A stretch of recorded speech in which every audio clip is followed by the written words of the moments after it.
Hello, everybody. How are we doing tonight? It is time for the podcast.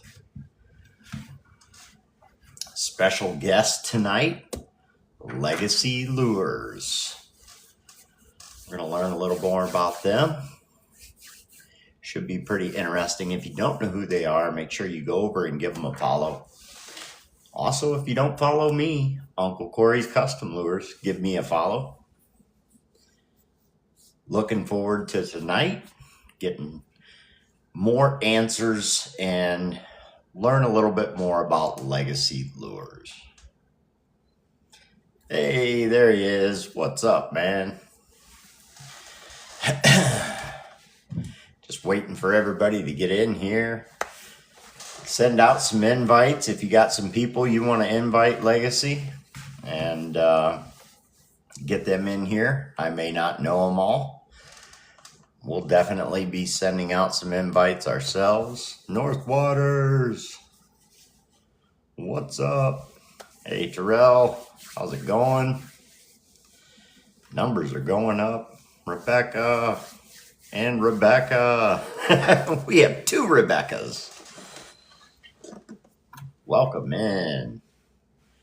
Icing your hand. Well, don't leave us hanging. What happened with your hand, buddy? What up, Strouds? Allie. I take it you got a boo-boo at work.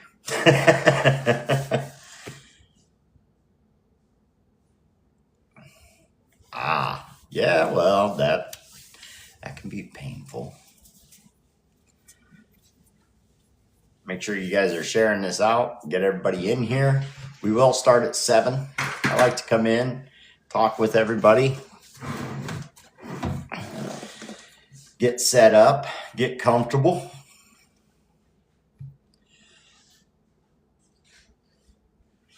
Popped a knuckle at work. That's never good. Skeeters Lures.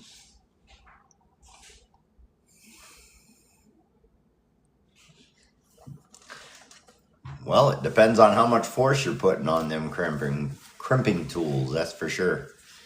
I've definitely hurt my hands at work with crimping tools and vice grips.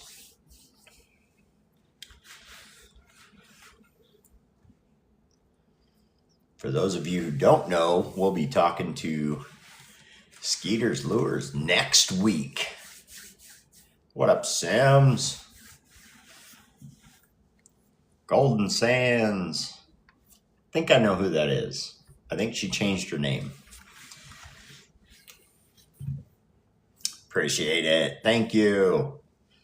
Sage, what's up? Thrasher.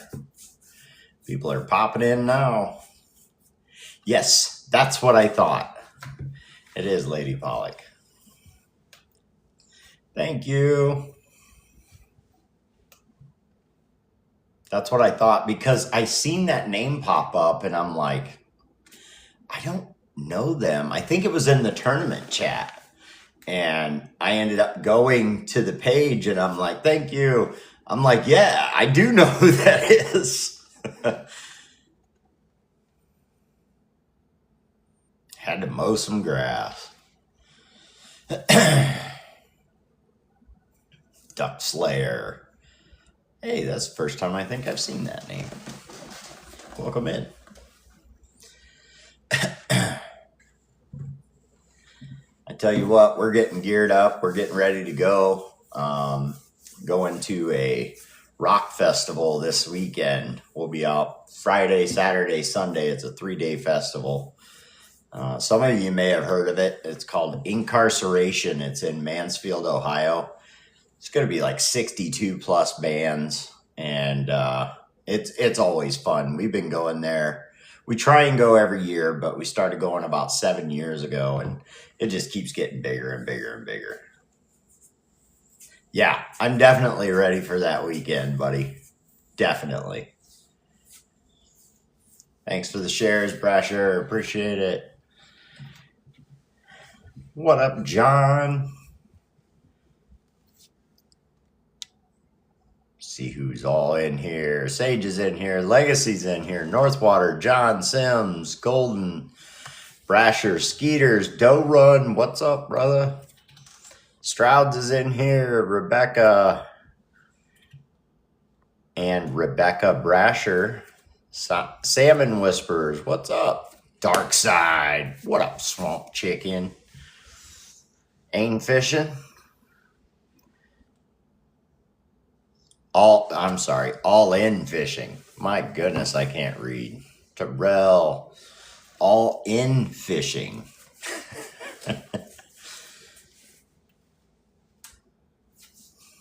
He said, "What's up, Uncle Toots?" One time. It happened one time. Niece's Custom Jigs. What's up?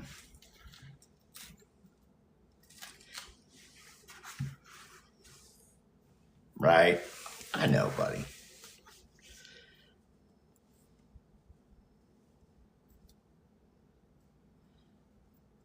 All it takes is... Yeah, that's true.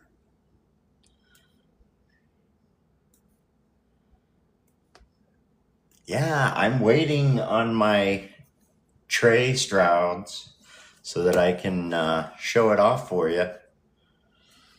What up, Holly?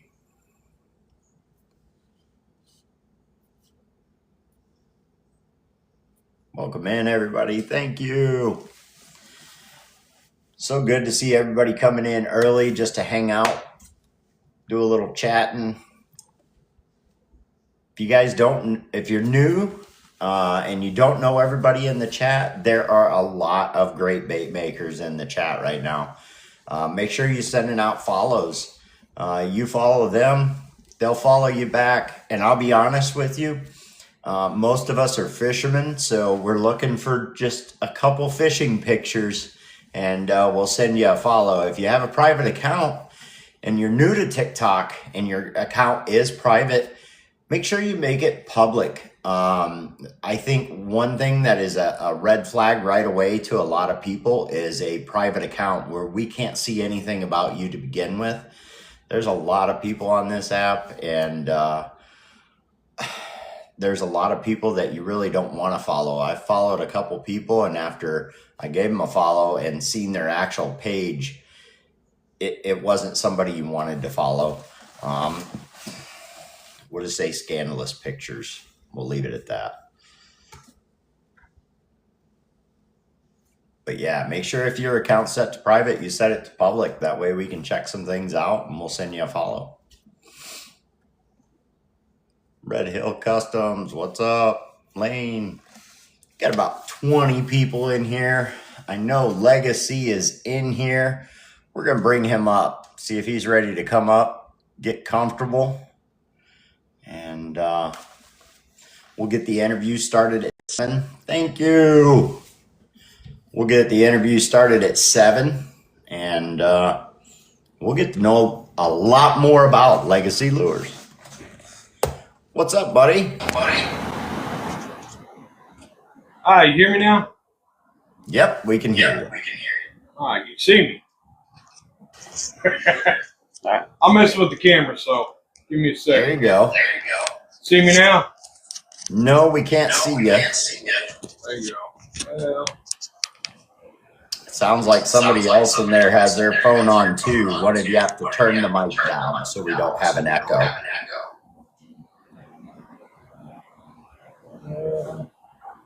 camera on. He hasn't figured out the camera yet. Nope, I have not had to do one of these in a long time. So if you click on your picture, you will see a little camera. Go ahead and click on that. Yeah. And then you'll see 2 arrows that will either turn it facing you or facing away. And then click That's save. away. And you just press save. There we go. There you are. There it is. So I don't know if you can hear it, but we definitely have an echo. Probably the mics. Is it the mics? It might be the mics. We unhook them. How about now? Let's see how it sounds now. It is, unfortunately. Mics, yeah. That's all right. I'll just speak up. Well, we can hear you, that's for sure. Oh, good deal. Yeah. Good deal. That's another reason I like to bring people in just a little bit early, make sure we don't have the echoes and everybody can hear everything. But this will be our guest of the night. We will start in about 5 minutes. We'll get to know more about them and the family business that they run and what all they do. If you don't know Legacy Lures, make sure and send them a follow. They've been putting out a lot of videos lately. They've been doing a lot of stuff. And we'll get into it more, but they have an event coming up as well. I'm pretty sure that's what I seen in a message from him earlier. So we'll get into all that here shortly. But how's the day been for you so far? Long and hot. I'm telling you, those 100-degree days just won't go away. Well, I mean, the hundreds is fine, but keep the humidity. Like, my goodness, man, it just, like, I mean, if you know you work where you work, it gets hot. I mean, you get swamp butt by like 9 a.m., right? So You sure do.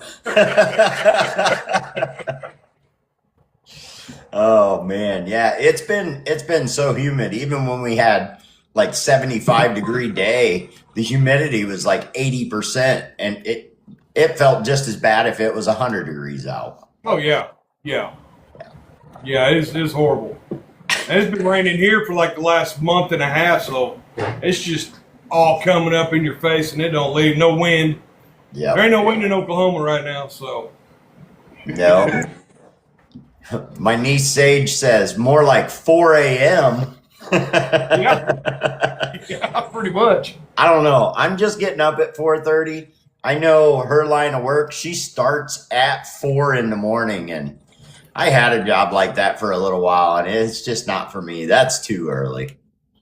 Oh man, it is. I'm up by 3:35, 4 o'clock. Leave the house by 10 to 5, and I'm at work by 5:30. So, Yeah. See, I start right at 6. So oh man, it must be nice. yeah, it is. And then, I'm off by 2:30. So Oh, come on.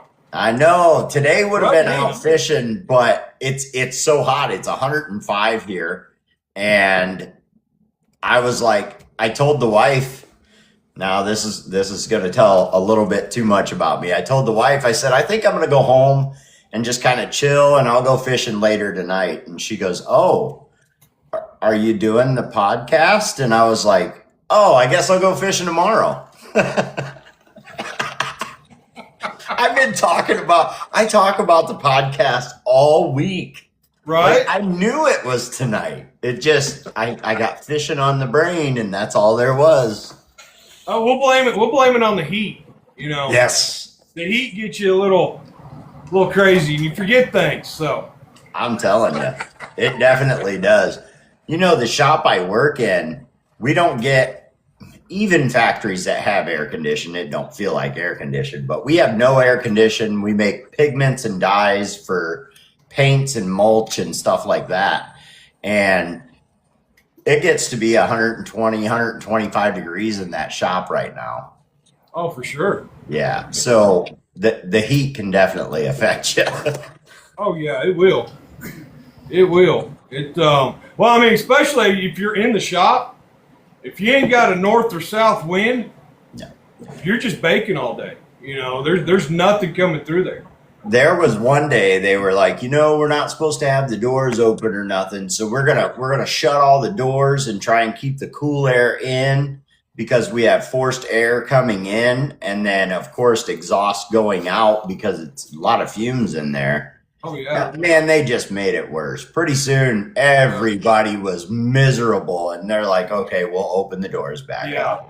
Oh man. Golly. So, Yeah. Definitely open the doors. Put the swamp coolers out there. All right. I hope everybody settled in. It's 7 o'clock. It is time for the Pondcast. We're going to have Legacy Lures on tonight. If you don't know Legacy Lures, make sure and go and give them a follow. Family owned and run business. We're going to get into everything they do.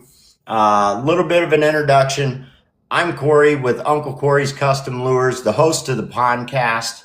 The Pondcast is sponsored by Pretty Lures. Make sure and go over and check out Pretty Lures for all your bait making needs, from your blanks to your paints to your airbrushes.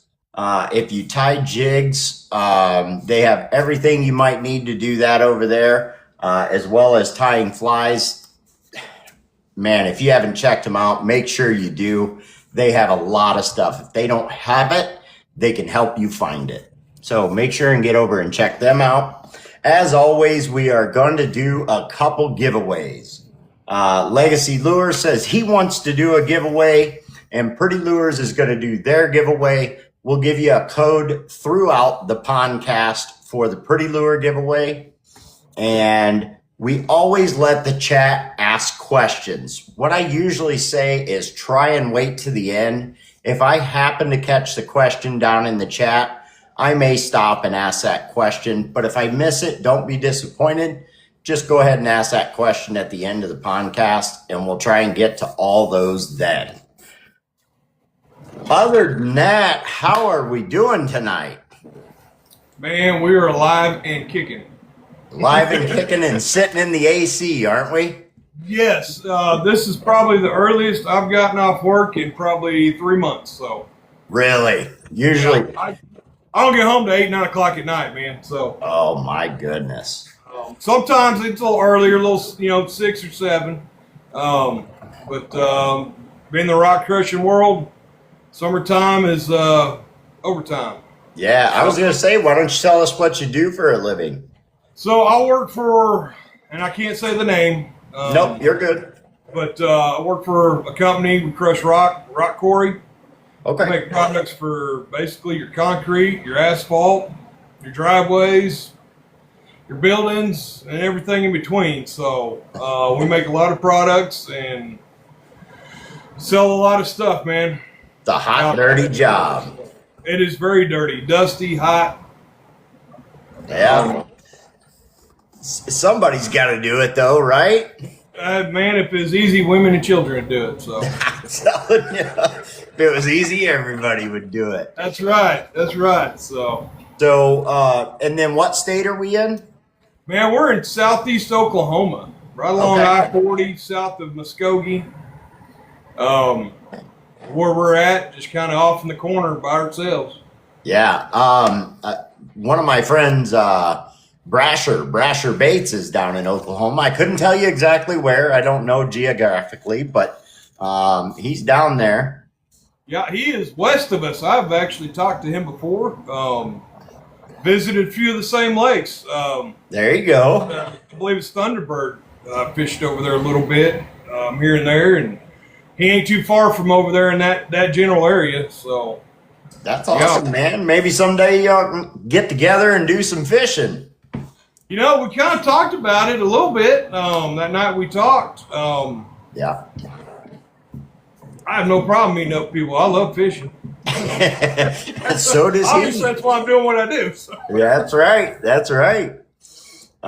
So we already went over what you do for work. So let's talk just a little bit about the company itself. So I keep saying, family owned, family run. So when we say family, who all helps you with the bait making parts? So, my son-in-law, we got in this together. We just did it as an idea. We're just tired of buying junk baits, really. I mean, honestly, kind of got into it, split the cost, and went to realizing that probably alcohol's cheaper. So we started selling to some of our friends and family, and it just kind of picked up. We started homing in on our colors, and I said, hey, man, let's do this for real. Yeah. So we did the paperwork, went 50-50. He's actually here with me tonight. He's the one you see in most of the videos. There we go. What's up, Because I'm buddy? running the camera. So he's half owners. I'm half owner. That's just kind of where it started. So Very nice. And we run this at your place, or do you guys have a shop that you share mutually, or? oh man, both his place and mine.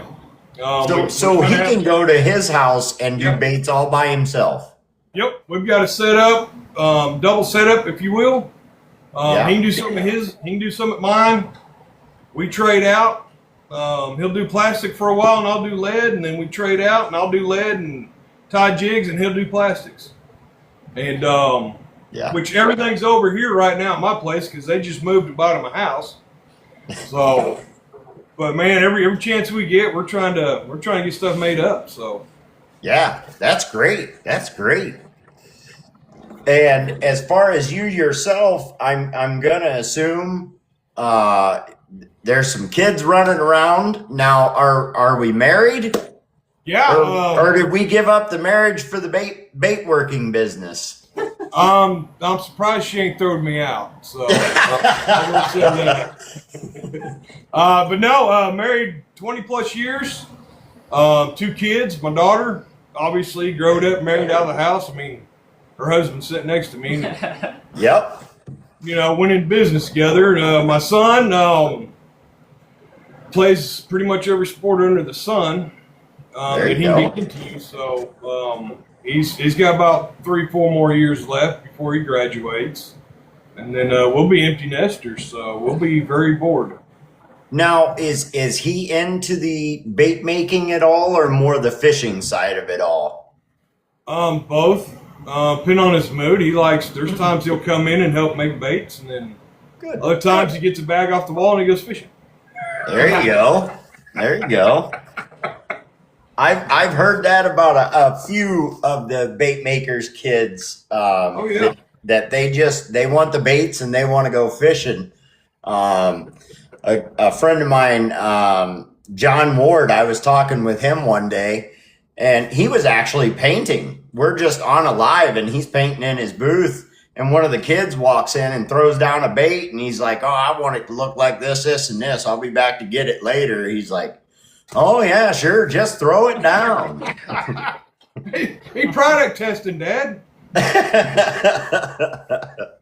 But that's the way it goes sometimes, you know. Oh yeah. My boy is not into fishing. He kind of does his own thing, but I have a guy that I fish with. He's been one of my fishing partners for probably 10 years now, and he does the same thing. I'll just get a text message. He'll be like, "Hey, I want a bait that looks like this for this weekend." And I'm okay. And I can't charge him because heck, he's put money into what I have already, you know? So he's always willing to pay. And I'm like, nah, don't worry about it. So, Oh yeah. so that's what, part of it. So what got you both into, well, we'll start with you. What got you into the bait making world to begin with? Was it just simply you were tired of the box store baits, or did you see something somewhere that made you think, I want to do that? little of both, man. I don't want to tell my age, but I'm almost 50, so there's Same, none of the old colors no more. They worked. right? They never quit working. Correct. You can't find them no more, right? So Correct. that's one of the reasons is, the old red and white and red and blacks, motor oils, they never quit working.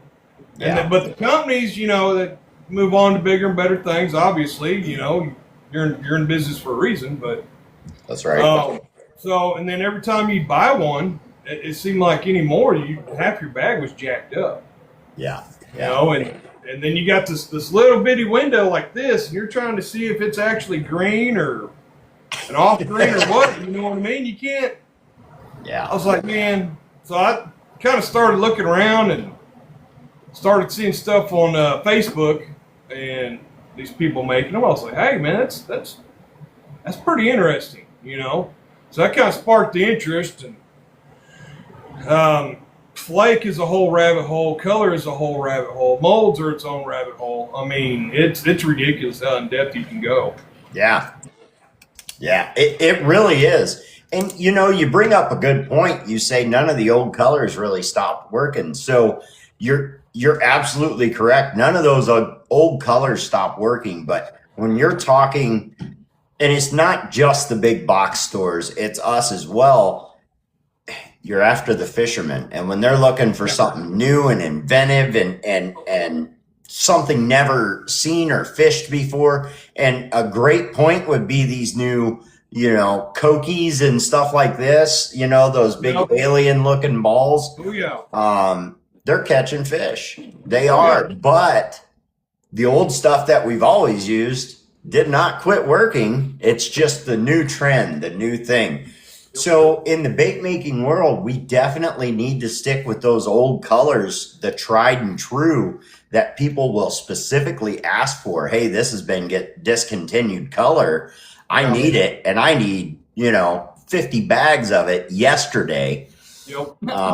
But also at the same time, you have the newer generations that are using the newer stuff, and not just the new generations. I guess I'm wrong in saying that, because I've definitely jumped on a couple of the newer trends, but basically you're after the fishermen first, and then it's up to them to catch fish with the bait that you've created.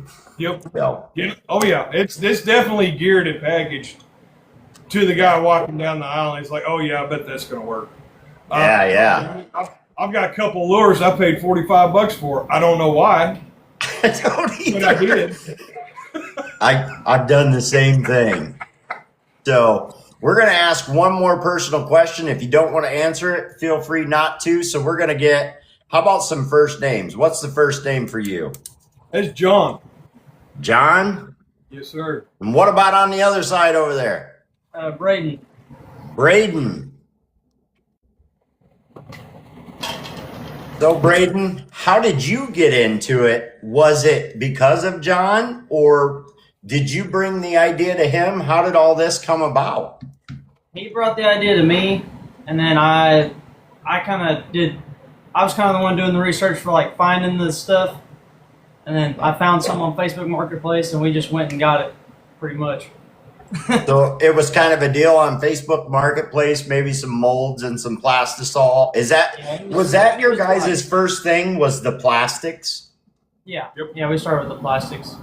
Yeah, I got the first molds that we got from Facebook, and it was like, we got like 3 or 4 different AI molds, and microwave, and just basically everything to start with, pretty much.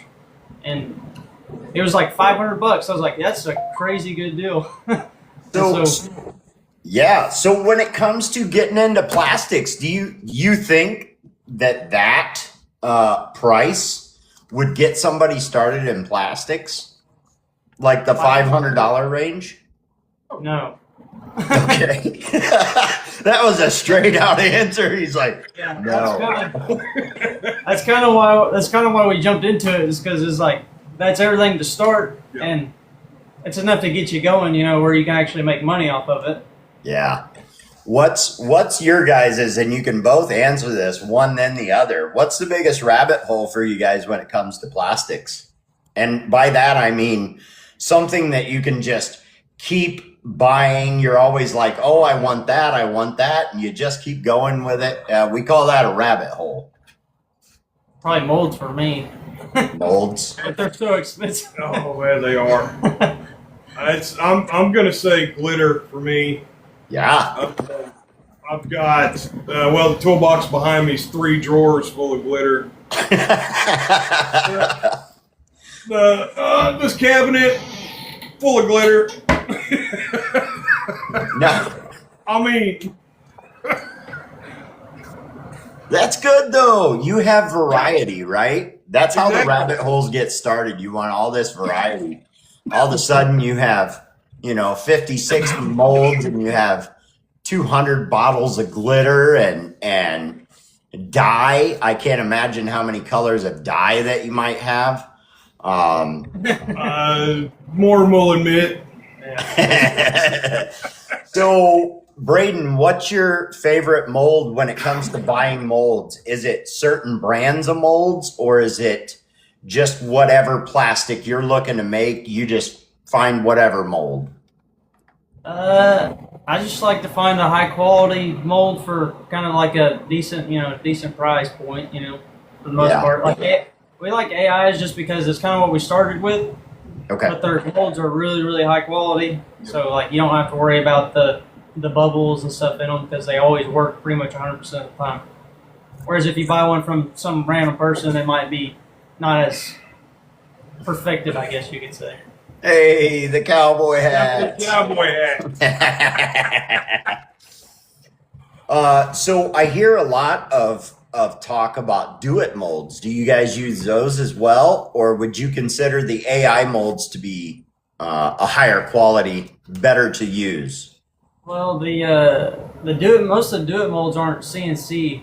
They're like they don't have like the high class finish on them. Yep. It's like if you get like Fat Guys molds, those are all like high finish and stuff like that. So Good point. Now we do use the do-it molds on the lead side. yeah. Okay. When we're pouring the lead, they've got some really, really good molds for that. And I think Do It is now starting to do some of the high polished CNC now. I believe they're getting into that side of it. Yeah, I've looked at a few of them, a few different ones. Some for certain baits. There's like I don't know if you know the Yamamoto one, where it's like the shad looking one for like Yes. chatterbaits. Yes. You make one that's similar to that, like kind of different, obviously, but I've looked at it and I've had like bad reviews and stuff on it, so I haven't bought it just because of that reason. But it does look like a good mold.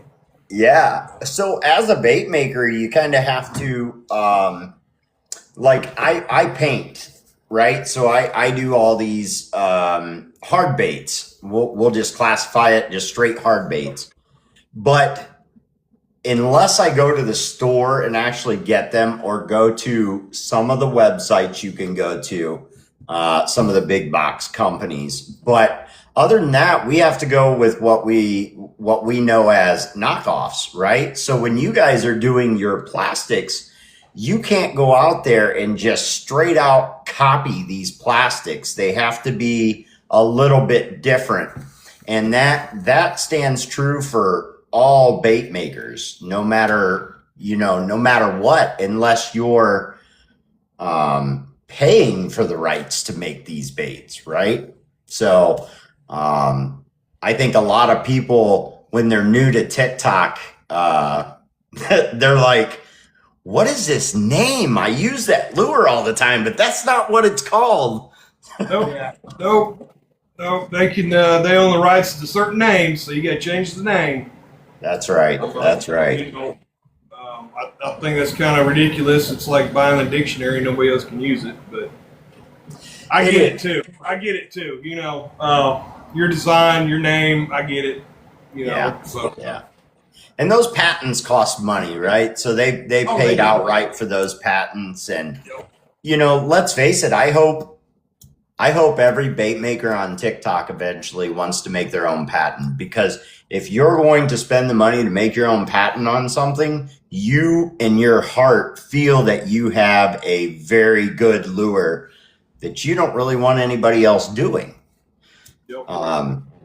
So I've talked to a few people who have thought about it. It's not an inexpensive thing to do either. If you're going to do it, it's going to cost you a little bit. So I think that's why a lot are what we refer to as like kind of KO, the knockoff. But let me tell you, I have had plastics from several bait makers. They all work great. I've had hard baits from several bait makers. They all work great. And I want to bring up that Pretty Lures is doing hard baits, but they're actually trademarking. They're designing these baits. One of the baits that they've come out with is the PL Striker, which is the Pretty Lure Striker. It is not a knockoff. That's an original bait designed that they have made just for them. And I know you guys do plastics and you do the jigs, but I'm sure you fish hard baits. If you haven't gotten your hands on one of those, you really need to, whether it's, from somebody that you love that paints, or maybe you want to try your hand at it, but that's a whole other rabbit hole for you. Well, that is actually something we're going to be branching into. Is it? Oh yeah. It we got ideas for it. The funny thing about Pretty Lures is when I started posting just random videos, I found them on TikTok. Yeah. And started ordering skirts and stuff and jigs. And I just randomly started posting videos about their product. Because worked great, for the skirts and everything else. And then down the road, about a year later, we met up in Tulsa at a show they was up there, and got to hang out with them, meet up with them. Bought a bunch more up there, saved me on shipping, but So, go ahead. I'm sorry. no, we just been a big fan since I found them on TikTok. Didn't know nothing about them. Yeah. They keep making new stuff. So. Yeah, so that's one of the things we're going to be transitioning into is doing the airbrush. And chances are we're going to get it for Pretty Lures because they got a good setup. Oh, yeah. He says, haha, we will be neighbors soon. I think they plan on moving to Oklahoma. They plan on moving everything down there. But you're talking about the Tulsa show. So you actually got to meet quite a few people while you were there, not just Pretty Lures, but Niece's Customs was there, Jigs on Wheels was there, Swamp Rooster, and Holly and North Waters were both there. So there was a lot of people there, actually. There was. And I hate it because so they didn't advertise it like they should, I felt like, up there. Gotcha. They do right by the vendors, right? Mm-hmm. We was actually going to try to set up there. We had other prior obligations, didn't get to, but I feel like Tulsa dropped the ball on advertising. It used to be a really big deal, and I think they could have done more for the vendor side, especially what they're charging for booth space. But advantage is I got to go meet up with them, get to talking to them, and really find out where we're getting some of our product from, which was really awesome. Great people too, by the way. So, well, I'm being corrected in the chat. My apologies. All those people were at Alabama, not Tulsa. My fault. I suppose if I'd show up to these shows, I would know, huh? I want to say Mad Mexican was in Tulsa, but I could be wrong. Could be wrong. I've got that so mixed up in my head. I'm just gonna leave it at that. He may have been. He may have been. Was Brasher at that one that you were at? Man, I have slept and drank adult beverages since then, so completely understand. Speaking of Pretty Lures, we're going to give out some of the code. So we're going to give you the first letter of the code. Everybody is more than welcome to play along. Make sure that you at least like or comment on the podcast. That way you're entered into the drawing. The way it works is there's a number up in the upper right-hand corner. I click on that. Random numbers have already been pre-selected before we even start the podcast. And as long as your name is beside that number and you can give me this code that I'm about to hand out, you will win the Pretty Lures giveaway. And then, of course, Legacy is doing one. We don't need a code for that. You just have to be the lucky one to have that number beside your name. So the first letter is I. The first letter is I. Other than that, yeah, Pretty Lures is great. So when I started the podcast, they jumped right on board. I hadn't even aired the first episode, and they said, look, we want to be part of this with you. and we'd like to sponsor it. Of course, I was looking for sponsors at the time, but as something new, it's tough to get people into your dream, right? Yeah. So, but they jumped right on board, and it's been great. So, Outdoors with Tiny's in here. I always like to shout him out. Have you guys checked out Outdoors with Tiny? That's funny. He said, "I'm gonna win." Outdoors with Tiny does a podcast called Real Talk with Tiny. I've been on there. I've seen plenty of people on there. A lot of people that are on mine have been on his. Real Talk with Tiny. So check him out. Send him a follow. It's Outdoors with Tiny, and he does Real Talk.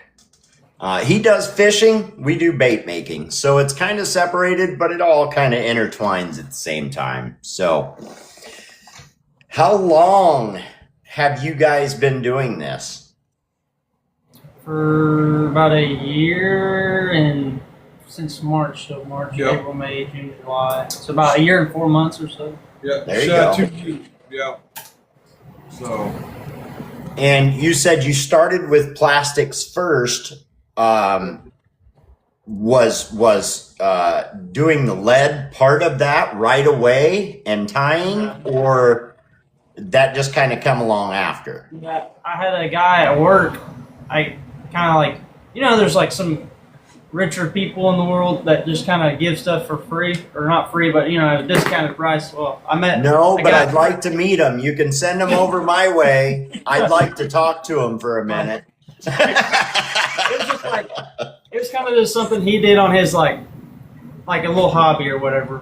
Yes, sir. So he said he hadn't been doing it in a while, and he had all the stuff basically to get started. So I got everything for our jig stuff for like $100. Had like the lead pot, the like the hangers for it and everything. That way you can hang them up and stuff. And then Very nice.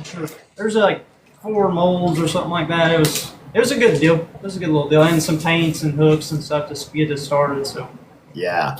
And you guys have just kind of built it from there. Of course, you've gotten more molds, more now you guys, and you have to forgive me because it's not something I do, but you actually have something separate for those. So it's like a powder you dip it in.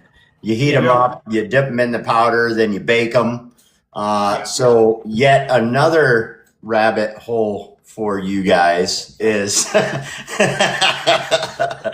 so you got double the molds, you've got your dyes and glitters, you've got your powder coats, and then jig tying, of course, leads into all the skirts and things like that. So when we talk about jigs, what styles do you guys do? Is it just like the bigger bass jigs? Do you tie flies as well?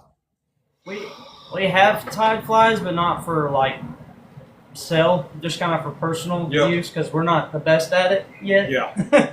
It's a little harder. You gotta be real detailed with it. Yes, you do. Yes, you do. Yeah, And it's very time consuming. yeah. Oh my goodness. Yeah. Well, if you ask Cody Neese, it's pretty quick. Cody Neese will whip out one of them things. Now like a little grub or a midge or something, yeah, you can just kind of whip them up real quick. But no, I gotta get a certain light. I can't see the thread. I get the glasses. I hear you. So, let's see here. Excuse me. When it comes to the plastic side, and we'll get to the jigs as well, plastics, what plastisol do you guys like to use? Is there a certain one? Do you use several different types? We use 2 different ones. Yeah. We use Dead On for our bass stuff usually, and then we have more of like a crappie blend, I would say. Yeah. And it's what is that? That's the lure 242. Bait plastics. Bait Plastics 242. Okay. It's quite softer. Yeah. Now, is there a certain reason you would use two different plastisols when it comes to, is it because you're making the smaller stuff for the crappie that it needs to be a little softer and maybe work a little different? The with the dead on, it don't get quite as clear. So like when you want to do your crappie baits, there's a lot of like clear, very very clear crappie baits. You know, like we're just flaking them. So to keep it like as clear as possible, the bait plastics is really really clear, like super super clear. Like you can see right through the cup. Yep. Okay. Okay.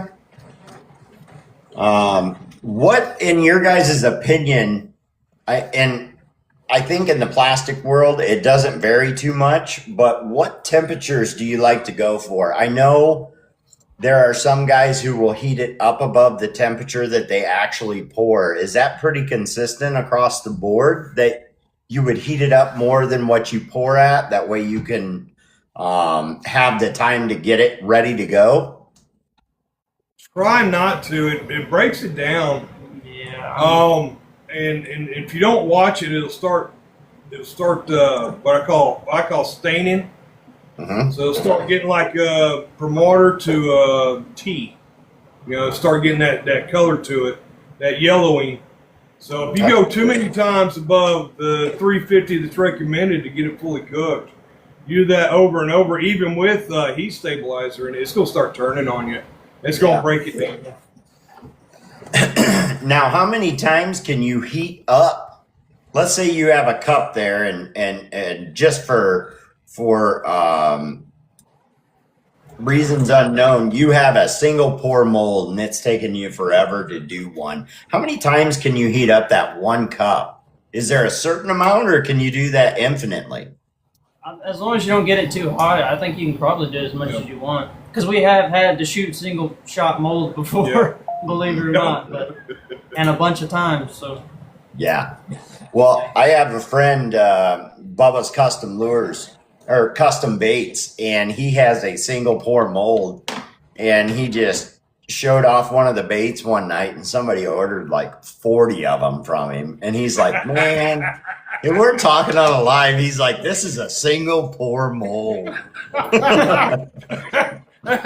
That poor guy. I know his pain. Yeah, he was stuck there for a minute. I think the live was about 2 or 3 hours, and he finally, I think he got it finished up, but it was a long time.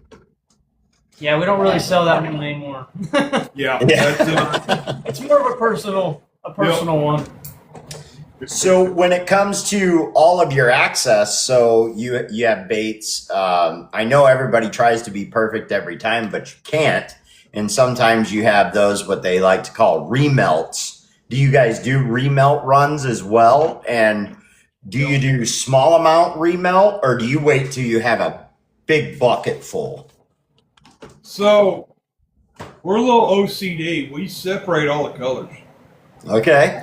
I mean, well, like, they're all in Ziploc bags.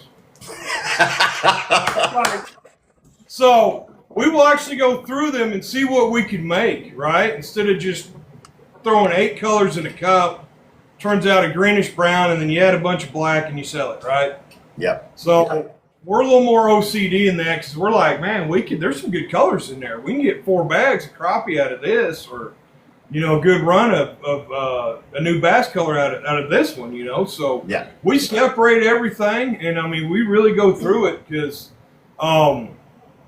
that's a lot of money. I mean, if you're running a business, you're looking for costs, right? And if you're just burning it up or throwing away your remelt, you're losing out on money. Now, granted, we sell it for a little bit cheaper, being a remelt run, right? I think everybody does, but just to let that stuff go or mix it into one big gloop odd color you're never going to make again. Yeah. Or can recreate, that's why we separate it like that. And I mean, that's kind of a good point as well, because I've heard before, somebody might have these plastics and they're like, it's a one-time color because it's remelt. It can never really be made again. So by separating them out and remelting them that way, you can replicate that. Is that what I'm getting? Yep. Yeah, I mean, technically, yeah. If Well, you knew what colors you put into it. yeah, if you got a recipe for that color already, you can make it anyway. But one of the factors was, a lot of guys on here will tell you how many chartreuses that they bought that bleed. They'll bleed into the other color, 3 months down the road, and the whole thing's chartreuse. Yes. Yes. So that's one of the factors we did that is to keep them from bleeding over.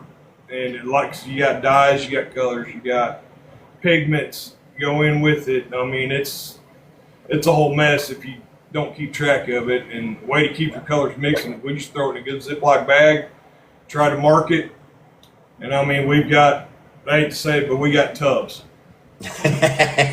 Well, I tell you, I think I learned the bleeding baits lesson probably when I was like 10 or 12, because I had the regular old plastic tackle box and I bought the Bass Kit or something like that from Walmart. And I put all that stuff together, and it didn't matter if, blue was with red or green was with this. And you leave that out in the heat once, and you learn real quick why you should keep it all separated. Oh, yeah. Yeah. It'll give you some rainbow colors. What's your favorite flake to use in plastics, John? Oh, man. Oh, I already know. Golly. What? So, I'm a glitter nut, I will say that. A lot of times, I either like going really big, as big as I can get in the mold, or really small. So, a lot of the times, big as I can or small as I can. The 8-bit bait stuff has been just awesome with the crushed rupees. And then, I found flake at Dollar General, Family Dollar. I mean, that's a bait maker's paradise. Exactly. I'll come home and test it, see if it holds up to the heat. If it holds up to the heat, then I'm keeping it. You have never seen so many grown men in Dollar General without their wife. Hobby Lobby, Yep. Michaels. You have. Hey, My wife don't even go in there with me no more. I'm like, do you care if we stop at, Hobby Lobby or wherever it is? And she's like, you know what? I'll be in the car. Oh, yeah. Yeah, no. I actually just picked this one up from Michaels. There you go. I mean, that thing, that's, what is that? It's a flake size. That's a pretty big flake. It's a big flake. I don't know, but it's deep royal blue and with a black highlight to it. It's holograph. I think that was $14 at Michael's. So Yeah. Outdoors and tiny. I was at Hobby Lobby Saturday. Right? I have never stopped at those places so much or spent so much time because it's not just one area that has what you're looking for. You go different places. It depends on what you do. Like for a painter, they have so many things that you can use for stencils, as plastics and jigs and things like that. I'm sure you guys find plenty at all those stores. We do. What about Braden? What's your favorite flake to use? My favorite color is probably just, I don't know, blue pretty much. I use a lot of blue. I like that. Blue and greens is probably your two biggest. Yeah, I'm trying to think of these right here. Yeah. This royal blue. Yeah. Lure Works. Yeah. Lure Works. The little stuff too. The little stuff's really, really bright. Ultra fine works really well because a lot of ours is more natural. We'll do some one-off Tequila Sunrise, PM Dawns, but we I love generally Tequila stay more Sunrise. natural. Yeah. Oh yeah. It's awesome. Yeah. I actually fish a structure bug in that Tequila Sunrise that I was having a tough time catching bass, and it was, working on midsummer and we just couldn't get on them. And I seen that color in the store in a structure bug, and I said, you know what, I'm going to try it. And the guy I fished with was pissed. I just started catching fish. He's like, let me see one of them. I don't think I've ever seen that color in a bug before.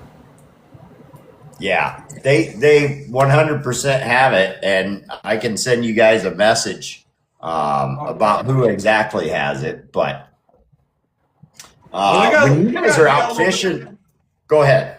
No, sorry, you guys got a little bit color plethora and things to choose from up north. When I was up there in 2018, 2019, I mean the whole shift from bait size to color, hook size, hook gap is all completely different than down here. Is it? Yeah. You know, being clear up here, and I say it all the time by Lake Erie, we can get away with some stuff, and then we also have to use some stuff that maybe isn't used everywhere else. Our water, if I'm fishing Lake Erie, it's pea green, and it's always like that. If it's not pea green, it's straight mud.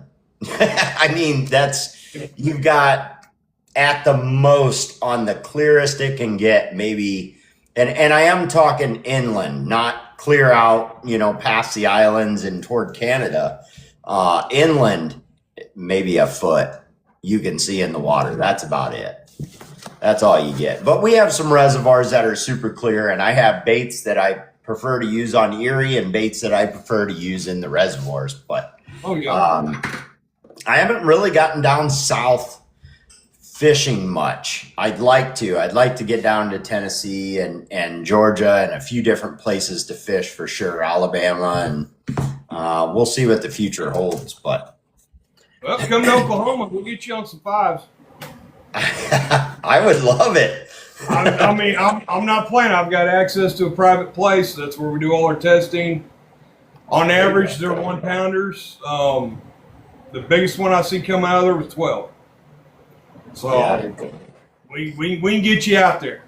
Look at everybody down there. Come Tennessee, Kentucky. Might have to tell the wife we need to make a week trip. We're fishing in different states. That'd be fun for you.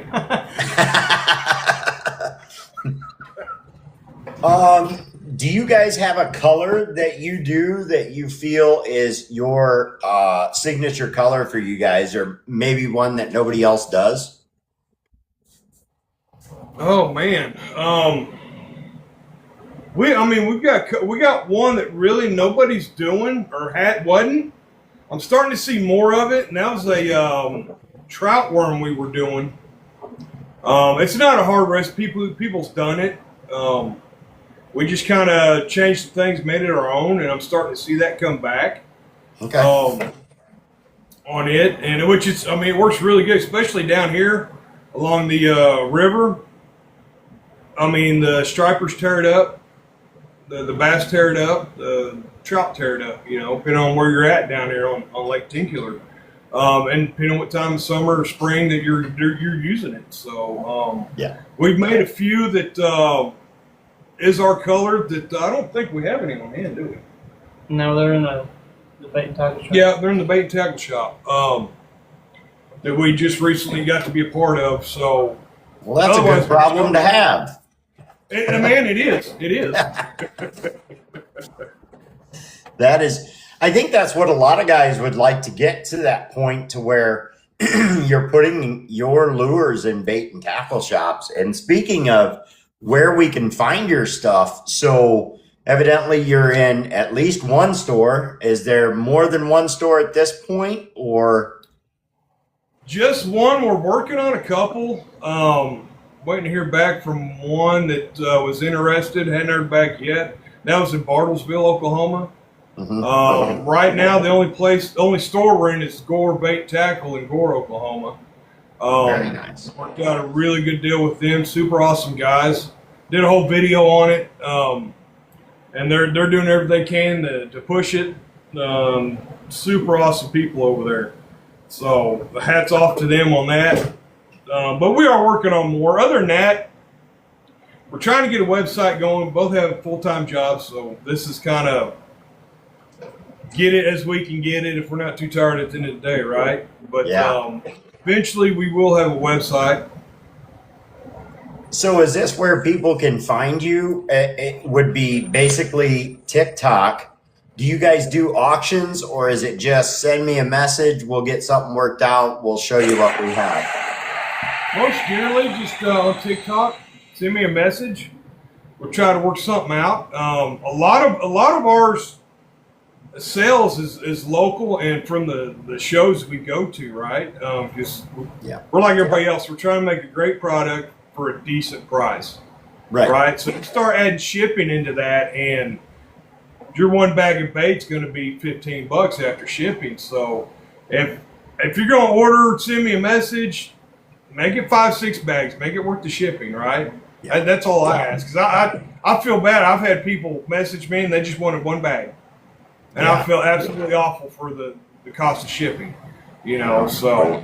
Yeah. Well, it's like we've said before, though, these are custom baits and you put pride into your work. And you're also trying to make a bait that isn't two fish and gone. Right. Yeah. So part of the reason that you might have started making your plastics is you were tired of them constantly tearing and ripping up right away, or the simple fact you weren't getting the colors you wanted. So when people are coming to you, and they do have to pay that shipping cost, they need to understand that they're not getting that box store bait. And we stand behind our products. I don't care if you're painting, tying, pouring jigs, whatever it might be, it's all custom work. This is not, an assembly line. Although some days I think we all feel like that. Like, I just got home from work, but I'm still at work. I thought this was a hobby. That's right. All right. We're going to give you guys a quick little break. Make sure you're going over and you're following Legacy Lures. If you're interested in something they do, make sure you send them a message and they can get you all the information you need. Make sure you guys are following Pretty Lures and going over and checking out Pretty Lures. We're going to give you yet another letter for this code tonight, and it's going to be the letter N. The letter N. Pretty Lures is a sponsor of this podcast. They do a giveaway every single week. Legacy Lures is going to do a giveaway as well. You have to have the code to win Pretty Lures giveaway. As far as the giveaway for Legacy, we're just going to go with a number. If you're the lucky person with that number beside your name, you're going to get a little prize pack from them. I don't even know what it is, but we will find out a little later on. So we talked quite a bit about the plastics. Is there anything specific that maybe I've missed that you guys would like to talk about when it comes to the plastic side? Oh man, I don't know. Honestly. I put you on the spot, didn't I? I put you on the spot. The only thing that I see us trying to go to is a bigger setup. Yeah. So we found our dead on plastic mix for the bass side that's going to hold up for the wear and tear, right? And we've kind of got our mix for the crappie side. Just slowly getting bigger to where we can actually, crank them out. Now some of them we've got 4 or 5 molds for, right? Like our crawdad, we can shoot a bag every time we shoot it. So it's not a half a bag or a third bag. So just kind of adding on to that and just refining our skill as we go on and grow is probably going to be the biggest thing. Very nice. Very nice. Well, let's talk a little bit about the jig tying side and the pouring side. So, and you both do both sides of the business. You both tie and you both do the plastics and you both pour, correct? Yeah. Okay. So what what, in your opinion, and we're getting back to the kind of the same set of questions. I love to ask this question about each kind of technique that people do, whether it's, the pouring, the tying, or painting, is what do you think would be a basic cost as a beginner? Somebody's watching right now that would like to get into jig tying. What would be a basic cost in the jig tying side? And I don't mean pouring their own lead, just tying jigs. You don't mean pouring their own lead? Just find the blanks. I got you. Yeah. So would that include like painting them? Yep. So, it would go from the powder coating to the tying of them and just a basic bass jig with some skirting. That wouldn't be too bad really at all. You can order the Yeah. jigs already painted whatever color with the hooks. Mm-hmm. So that eliminates pouring the lead, So there's cost efficiency there, Yeah. on it.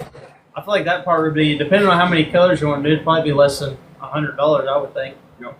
Very nice.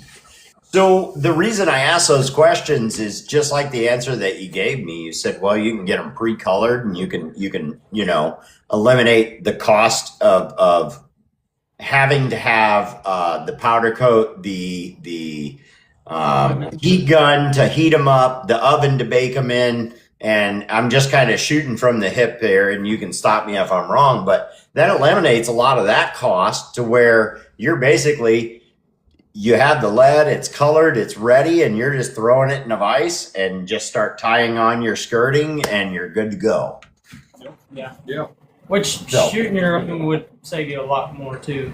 Just because, it's a lot cheaper to buy the lead and pour it yourself than to have, pay for somebody else to pour it for you, I guess technically. Good point. Just like anything else. Yeah. So, and then you guys have a lot of those molds. What's some of the jig heads that you guys actually pour yourselves? Is it a huge abundance of them, or are there certain ones that you like to do? We have a swim jig head that we use from Do It Molds, Okay. and we also use it as our chatterbait because it has it's a 45 eye on it. Yep. Instead of being straight out the top of the head, it's a 45 Right there. like that. Yeah, Very and nice. it's got a few different sizes, so it's got pretty much any basic size you would use for bass fishing for the most part. Very good. And, we have football heads that we use. Those are pretty much our two main ones at the Yeah. moment. And we go up to an ounce on the football head. Okay. And half ounce on the swim head. Not a lot of people throw a 1 ounce anymore like they used to. Yeah, 1 ounce is big. I probably need to. You say that, but I probably need to. We get some current up here where if I'm out in 15 foot of water, it's tough for me to get it to the bottom in a spot that I want it to be touching. I'll throw it out there and it could be a half ounce to 3/4 and it just floats away with it, the current, before it gets to the bottom. So I may have to start looking into using some heavier stuff when I'm out there, especially fishing some more of that deeper water. Usually when I get into the deeper water, I just tie on a hard bait and I dig that bill into the ground and go from there. But I don't think it's any secret. I am a shallow water fisherman, and I'm trying to get better at the deeper water. I've lived here and fished Lake Erie. I've only been out in a boat fishing Lake Erie for probably 3 years. So I'm starting to get to know the more techniques that I need to be getting down. So I think it's good that you guys have some of those heavier jigs. That's for sure. Oh yeah, yeah. Like Lake Tenkiller, it gets deep, and summertime, a lot of them bass, they dive down. They're looking for that cover in the heat, right? Like all of us do. So they're going to dive down, get under that cover, some of that cover's pretty thick. That 1 ounce will help punch through it, and get it Yep. down where you need it. It's definitely hot right now. I don't care where you're at. It's hot.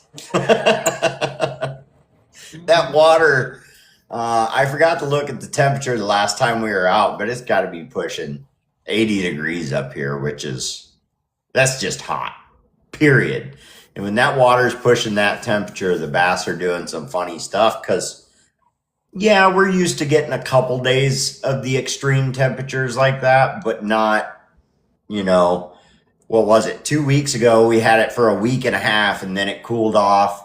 Now we're dealing with a whole other week of it. And it's not even really our hot time yet. That's usually, it's getting close. It's usually end of July, into August, about the middle of August, and then it starts to cool back off. But we've just been hitting those hundreds like it was nothing. And I'm like, what is going on up here?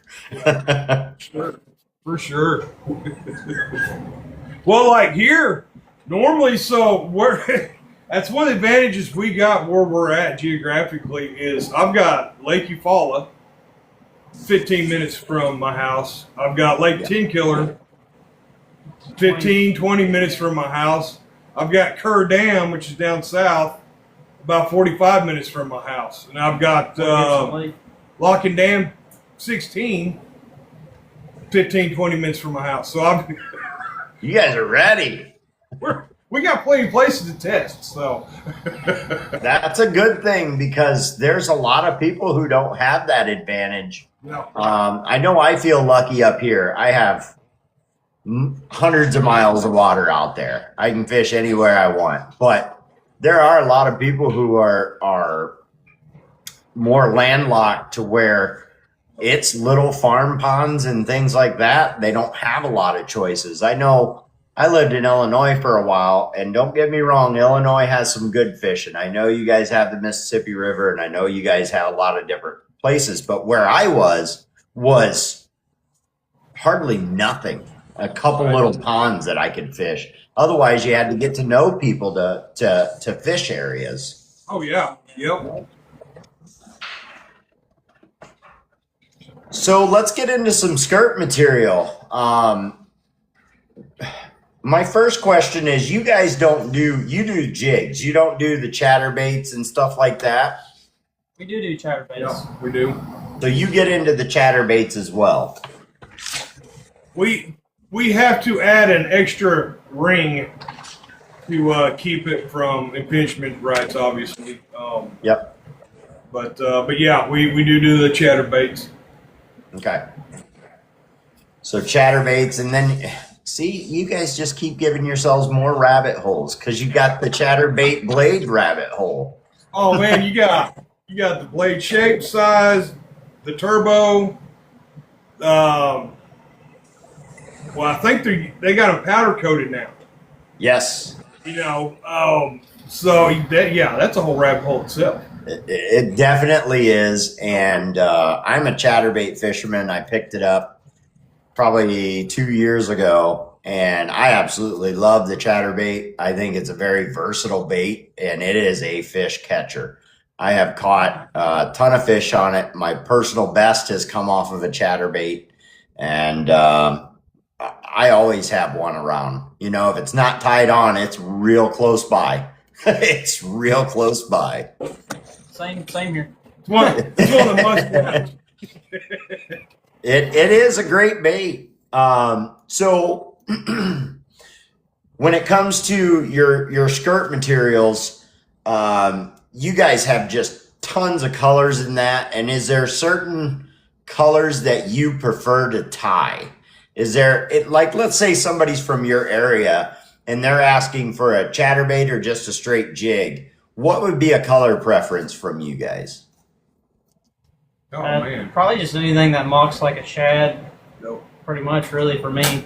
Or either that or be like a crawl or something, depending on what you're wanting to put, like trailer-wise on it. Yep. So when you guys fish a chatterbait personally, is it always with a trailer, or do you fish them without a trailer at all as well? Well, considering I don't have that, well, I don't really know. Most of the time I fish them without a trailer, Okay. but if I was to fish like a crawl colored bait, I'd probably fish it with a crawl on the back. Okay. I'm when it comes to a chatterbait, I would say 90% of the time, maybe even 95% of the time, I am fishing a trailer of some sort, whether I'm trying to mimic the minnows, the crawl, whatever it may be. Yeah. I have a trailer on. Now, if we started talking spinnerbait, I never, ever fish a trailer on a spinnerbait. Ever. That's what I was fixing to say. The only reason that I don't on a chatterbait is because I know my dad, he uses spinnerbait, no trailer, never uses trailer, catches the crap out of fish with them. And so, Yeah. So I think the point of that is when it comes to the spinnerbait and that nice thin wire up top, a lot of fishermen, and including myself, I'm starting to believe this. And this is an opinion. I know in the chat it's going to come out and people all have their own opinion, and that's exactly what the chat is for. So talk away, but it inhibits the way that bait runs when it comes to a spinner is why a lot of fishermen do not use a trailer. Now, when it comes to the chatterbait, we want that erratic behavior, right? We want that thing to dart and just basically act stupid down there. And that's what really catches that bite. In my personal opinion, the spinners do enough for it when it comes to the spinnerbait. And I don't just straight throw and retrieve, right? You got to learn a cadence for that spinner, just like you have to learn a cadence for the chatterbait, depending on what time of year as to how I'm going to fish that chatterbait. So that's my tip of the day.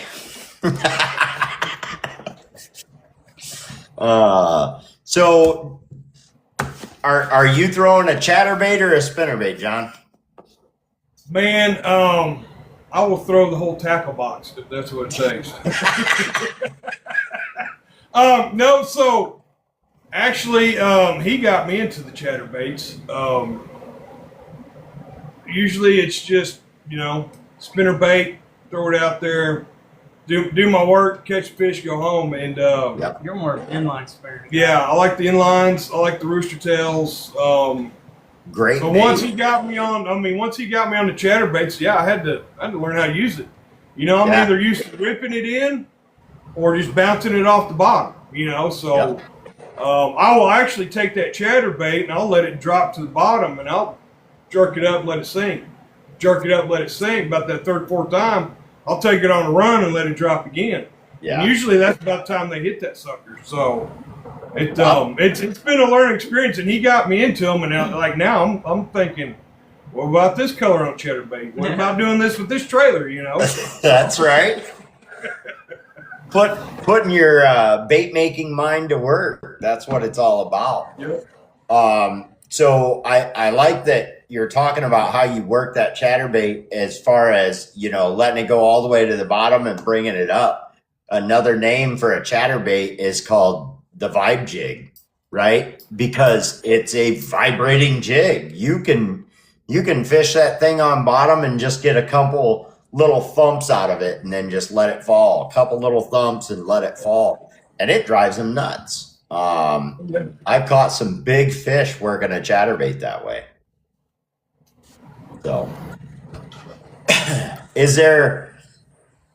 you guys have your jig head molds, and you said you use the swim bait mold to make the chatterbaits. So is there a different way you have to pour it when you do that, or can you take any of them that are poured and those can automatically become a chatterbait? When you pour it, you got to make sure there's like a part in there that will put a hole in it for the weed guard. So if you want to do it without the weed guard, you got to flip the little part that plugs the hole pretty much, and then you got to file it down and everything. So it's a little bit harder just because it takes a little bit more time because you got to hook everything together and everything like that. So. It's great information to know, though. Like, I do not pour myself, so if I ever thought about doing that, those are the things I wouldn't think of. all the questions are driven toward maybe there's somebody in the chat who's thinking about doing that. It's not only to put the spotlight on you as a company, but to give new bait makers or future bait makers a little tip that maybe they didn't think about. There could be somebody ordering this stuff right now because that's what they want to do. And just because you told them that little bit of information, they're like, oh, I never thought about that. So they're probably right back to ordering more stuff and falling further down that rabbit hole that we're all down at the bottom waving at them. I don't think there's any part of bait making that you can't find your own little rabbit hole in. And I don't know, sometimes I think that's the fun of it. You know, there's so much out there that you can make it uniquely your own that maybe somebody else isn't doing. So, and you know, that's what I gotta say is so when I just start posting them, I don't look at it as bragging. I look at it as I'm showing you a little bit of corner of my life, right, and what I do, whether it be cooking or fishing or whatever, right? And so when I started doing that, the amount of people I started talking to, you know, hey man, I see you're doing this. Try this. I see you have trouble. And the bait making community has been just bar none supportive, right, of us in general. And showing us little tricks and trades and everything's going to help us out. So they've been doing it for 20 plus years and already know them, you know, and just passing it along and helping others. And that's one of the things we do, you know. You'll see us in the lives just supporting others and helping out the best we can on it. Because, I mean, the amount of support we've gotten from everybody else, I mean, it's been phenomenal, you know. Everybody from Brasher to Bear and Pretty Lures and probably 80 others I've talked to through TikTok and lives and stuff that's helped us out along the way. I mean, matter of fact, one of the guys, where is it? I think he's still on here. We're partnering with him for the 2027 season, and that's All In Fishing. Yes. So, you know, we're partnering with him.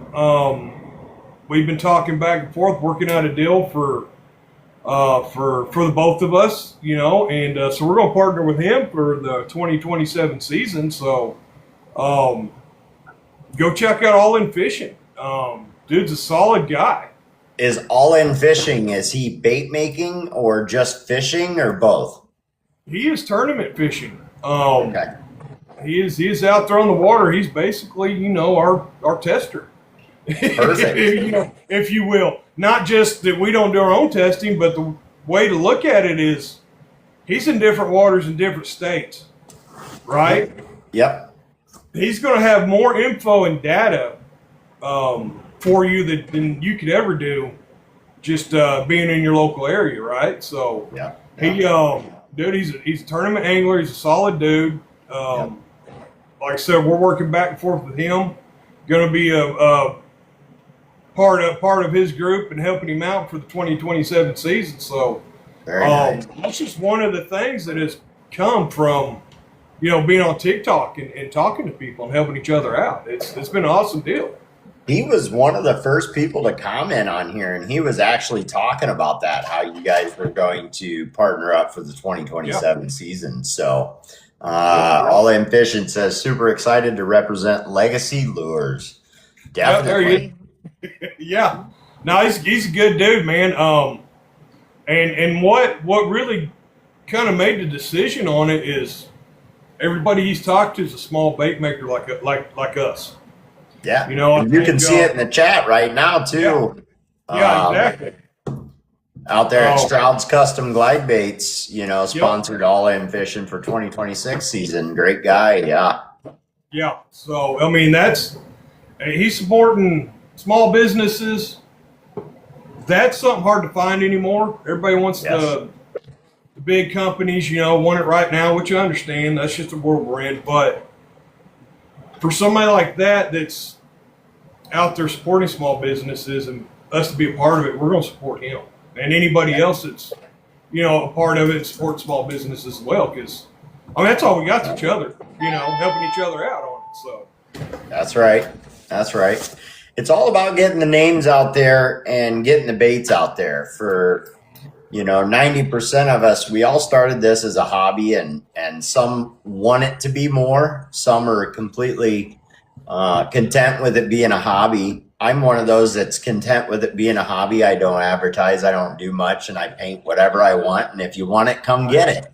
there you go. And then there's a lot of guys out there like yourselves, and I'm not even going to say any other names because I know so many bait makers that are great bait makers. If you guys are not getting out in this TikTok community and finding all these different people, there are not hundreds, there are thousands of people on here, from custom painting to the jigs to the spinners, the glide baits, my goodness, if you can't find it on here, you're not looking. Give me somebody's making what you already have an idea for, and can help you get to that next level you're wanting to get to. And most people will help you do that, even though we should consider each other competition. We don't. We all just kind of help each other get to where you want to go.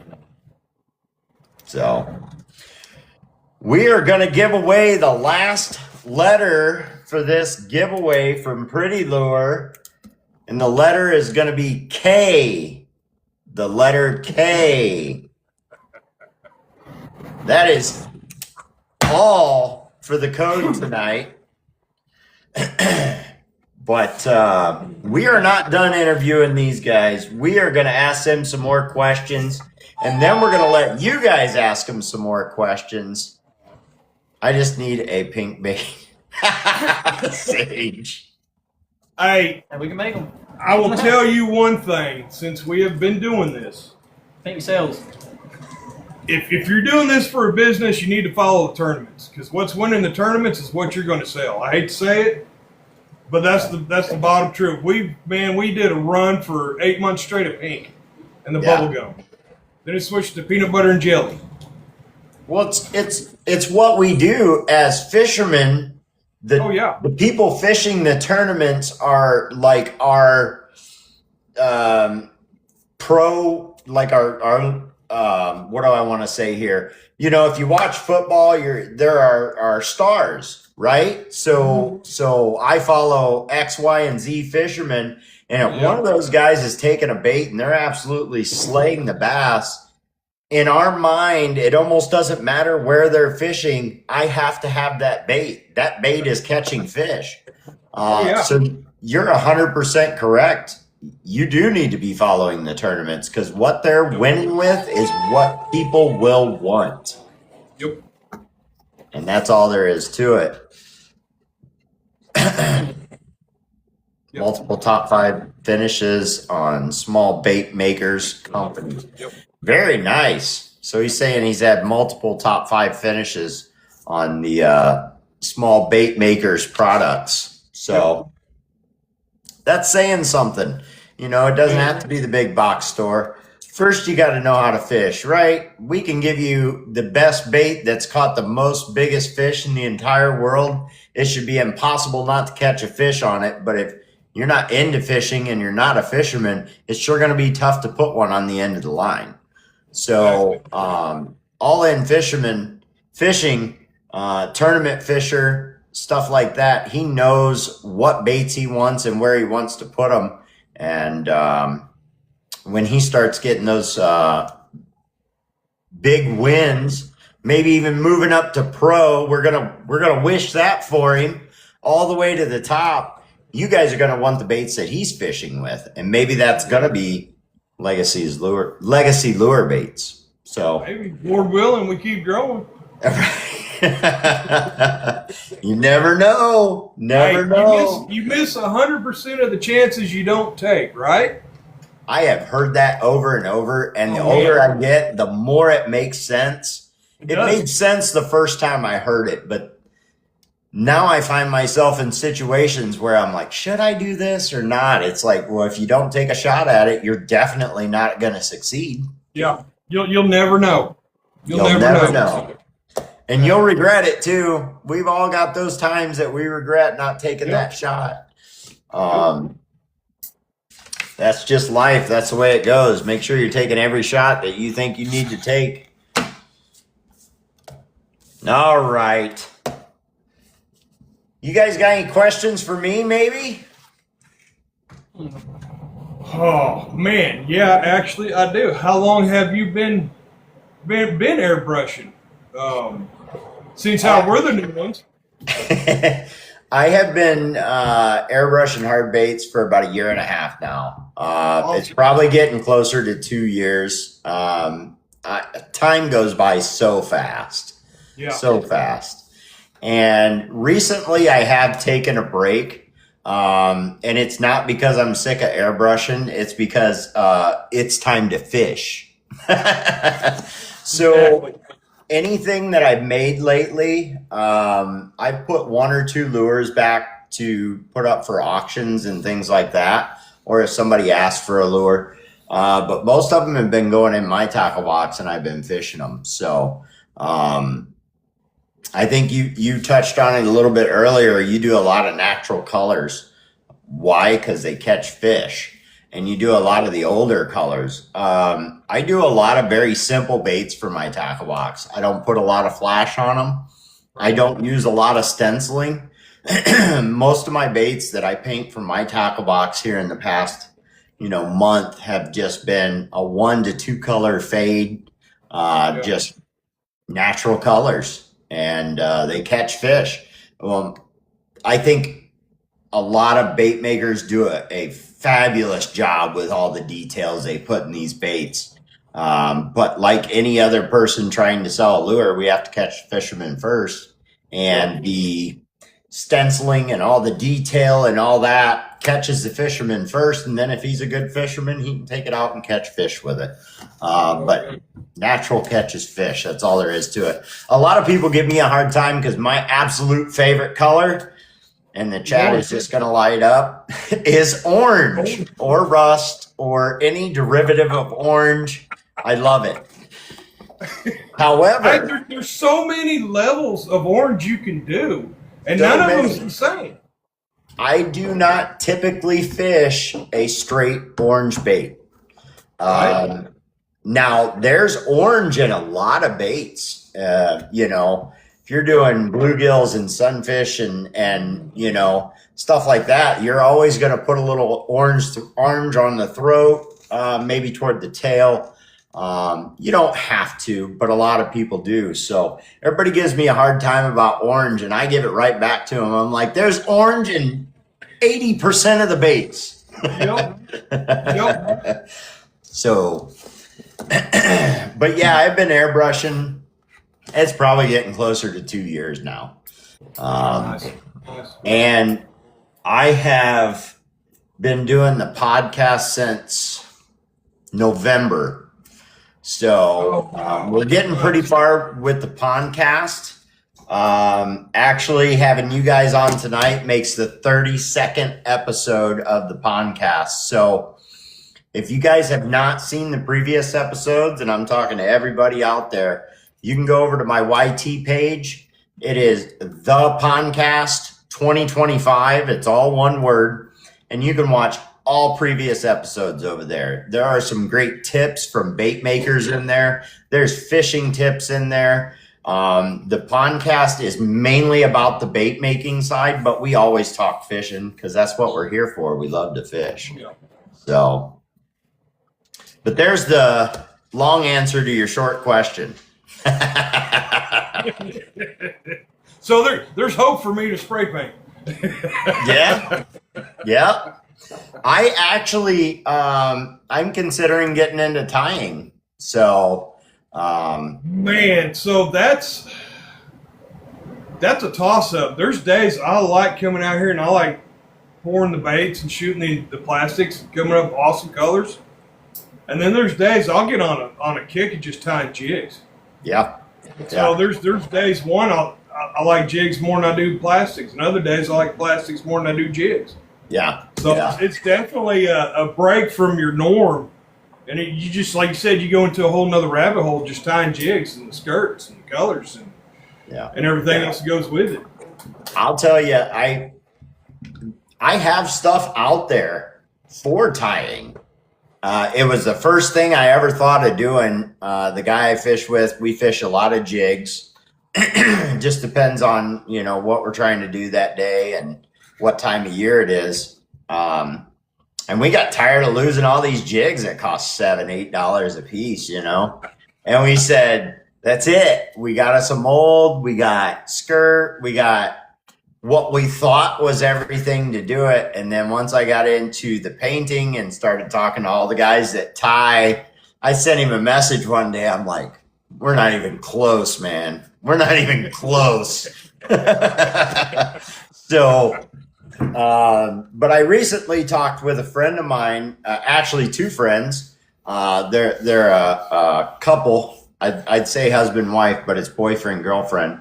And they're hooking me up with a vise. I never even thought about having a vise to tie.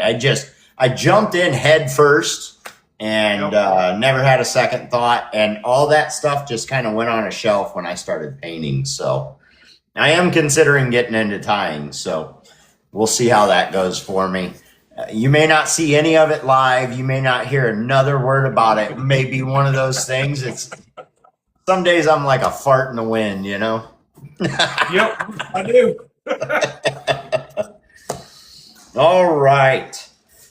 I think we've talked about quite a bit. We've talked about the stores that you're in. We've talked about how they can get your baits in their hands. And one of the points that you made was if you message him, make sure you guys get more than one bag just to make it worth it for you. Shipping is just all across the board. It's gotten ridiculous. So if you're going to any bait makers and you're wanting something, get a few things. It's really going to offset the cost. If you get one bait from me, it's going to be $16 to $20 for one lure. Whereas if you call me up and say, hey, I want 3, 4, or 5, the shipping's almost the same for all of them versus one of them. And I think that's what he's trying to say here is that shipping can really get offset by just getting more baits. Yep, it can. Definitely can. And you're working on a website, but it's not there yet, and it's going to be a while yet. No, it's going to be. Like I said, we're working on it. We want to do it right. We want to make it easy. Anybody get on there and find what they're looking for. Same time, Make it easy for us too. Make it easy for us. Yeah. We want to own our domain on it as well. Obviously for the right reasons. Yep. So we have full control of what we want, and that takes a little bit of time, So we are working on it. We're going to try to have it done this year. No promises on it, but we are working on it along with several other things that people have been hammering us about, is shirts and hats and keychains and whatever else, So everything. We're trying to go through the best people to go through for a quality product that's not going to cost you an arm and a leg, right? So, but at the same time, we don't want to sell you a $30 hat that you could buy for $8 at dollar store. It's going to fall apart and fade in a year, right? Exactly.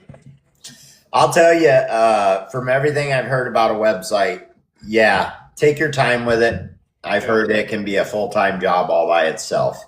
Not even making the baits just for the website, but updating it, all your new stuff that you have, making sure the prices go up and down and everything fluctuates and colors change and you get new molds and the people that I've talked to, it's a big job to have a website. It is. Just getting a good photo. Yeah. Without glare and the right angle, it is a nightmare alone, So. Yep.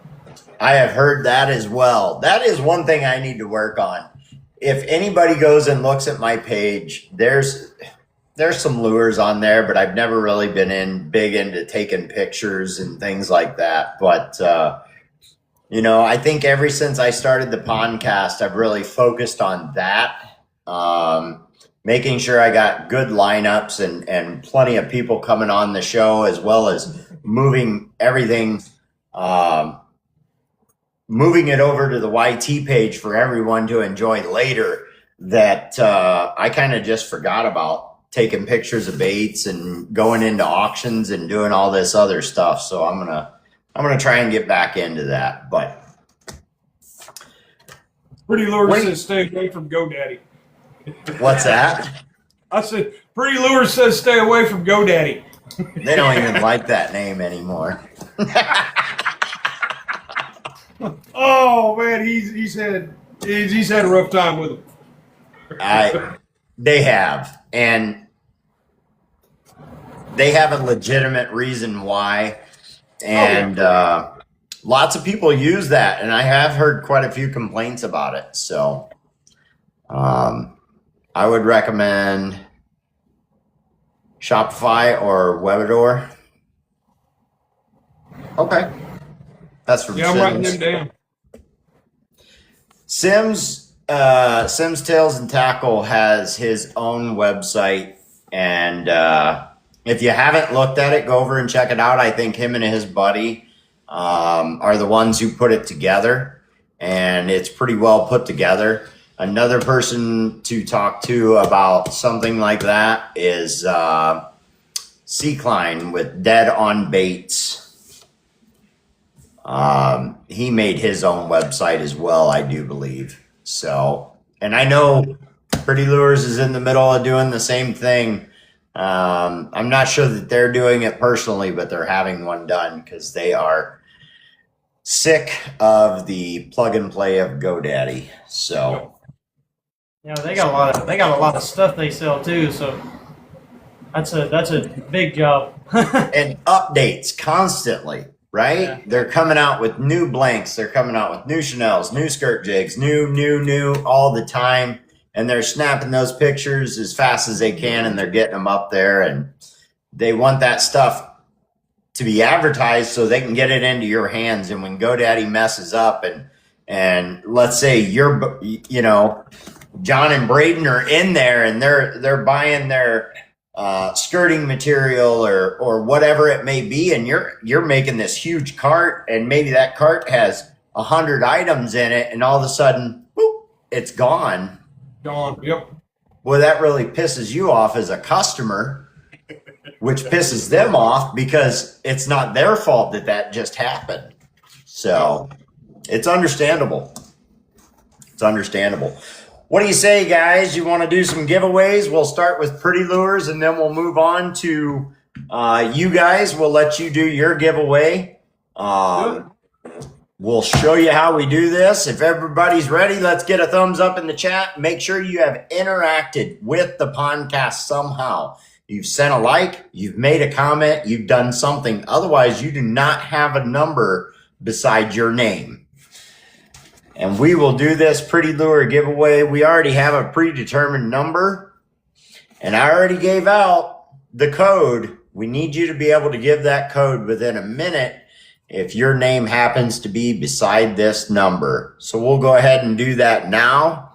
And I have them written down. This never works well for me, but it's tough to get rid of this background and get it back on there. But Pretty Lure predetermined their number, and the number is going to be 22. So I'm going to go up here. I'm going to look for number 22. And that is going to be Scriber, Tackle, and Treasure, better known as TRS. TRS, do you have that code for me? Scriber, Tackle, and Treasure. Let's see if they have the code.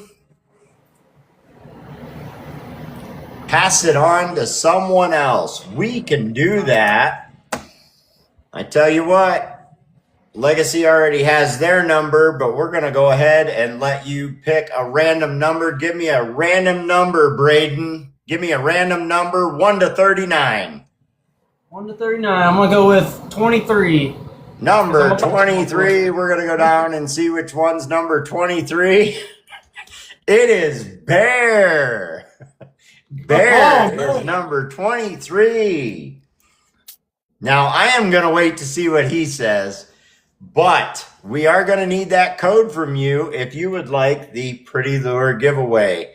Now, mind you, they just gave up the Pretty Lure giveaway because they are Pretty Lure Pro staff, and maybe it just wasn't something they wanted this time or they've won previously. Rigged. There it is already. Roll it again. John, give me a number. 1 to 40. Try not to pick any of the previous, which was 22 and 23. I know that's hard to remember, but 8. We'll go with 8. number 8. Number 8 is Skeeters Lures. Speaking of Skeeters, he will be the next guest on the podcast. Skeeters, we're going to need that code from you. Otherwise, I'm just going to assume all these people that are saying roll it again are telling me that because they don't know the code. Got to pay attention in class. You're going to win. Yeah, Scriber Tackle says exactly. Pretty Lures gives us enough. And I'm sure it's the same for Bear. Bear is Pretty Lures Pro staff. Only know the first and last had to step out. Oh, you want to take a guess? If not, that's okay. Boy, we're making it tough tonight. We'll keep going. I'm telling you, we'll keep going. Right. I got my next number ready.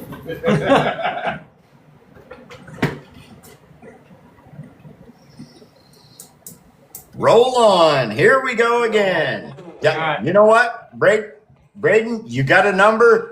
Give it to me. 15. Number 15. 15 is All In Fishing. Oh, come on. All Nice. In Fishing. And if you think my chat ain't going to light up after that, you're wrong. I just picked 15 because it's my favorite number. That's okay. That's fine. All right. All In Fishing. Sim says it's rigged. I knew that was coming. All In Fishing. If you can give me that code, the Pretty Lures gift code, the $25 gift code is all yours. Hey, there you go. Gotta have the code. I know he's been in here the whole time. Yeah, he just posted, donate it to a local high school or junior high school bass club. Just need the code.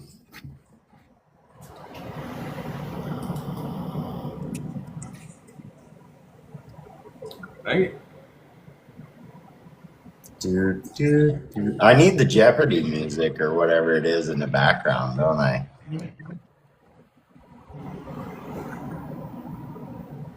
Yes, text it in the chat. Yes, sir. There he is. Because if you get it right, it doesn't matter. Ooh. Close. Close. Not quite.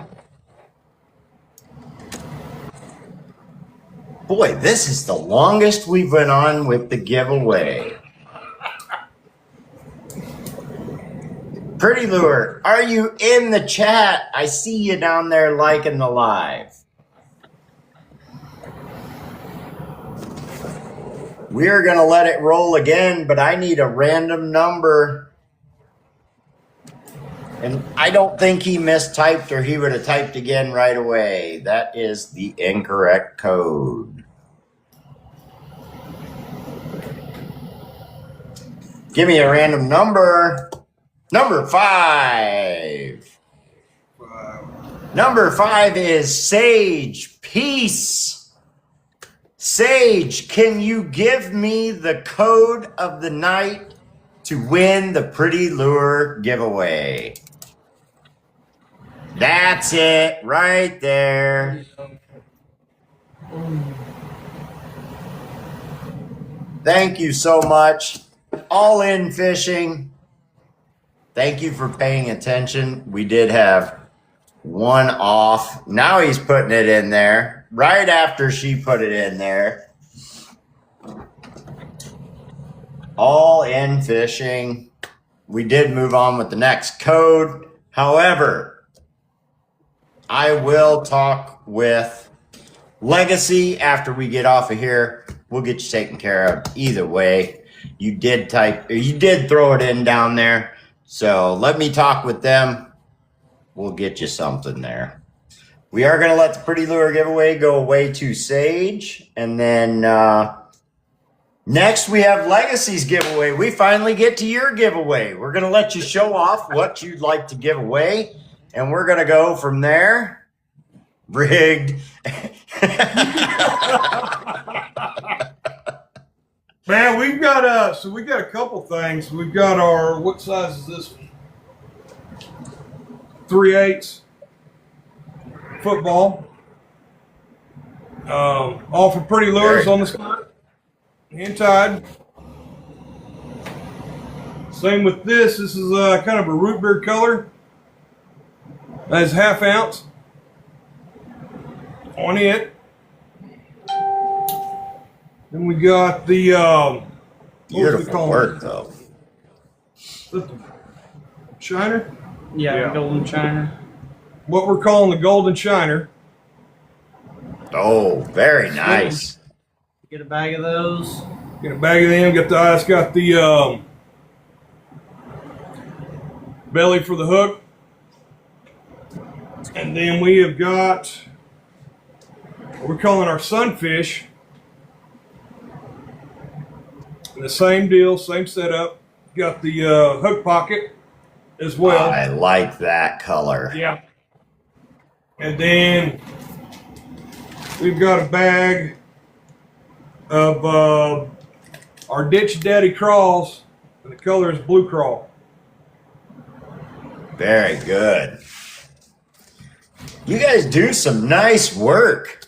I mean, all We those try. baits look phenomenal. All of We them do look try. great. All right, so what we did is I talked with Legacy before the show, and we have a number pre-selected from them, and I will show you what that number is. It is number 17. So we're going to go up here to the numbers. We're going to find whose names besides 17.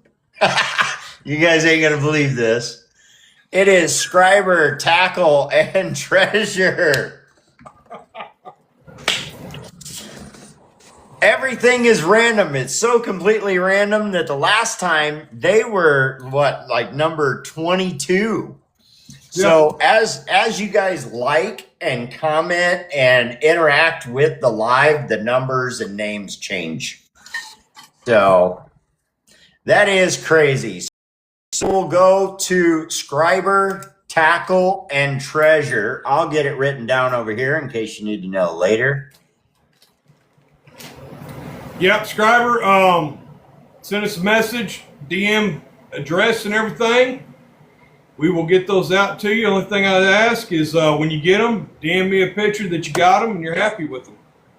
And, if you catch a big fish, send us a picture of that.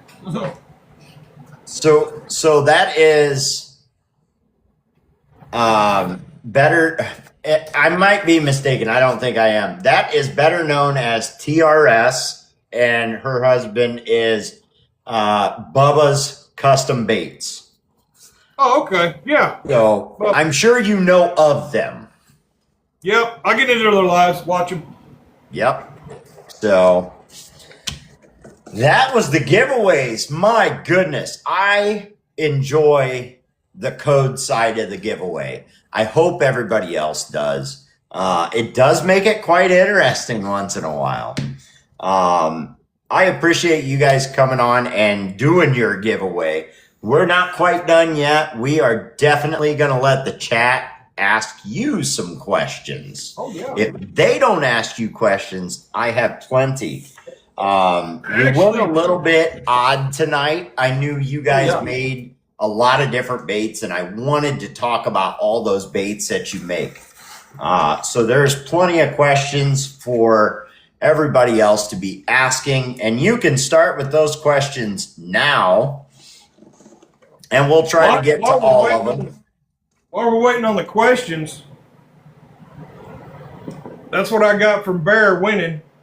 Woo! He does some amazing work.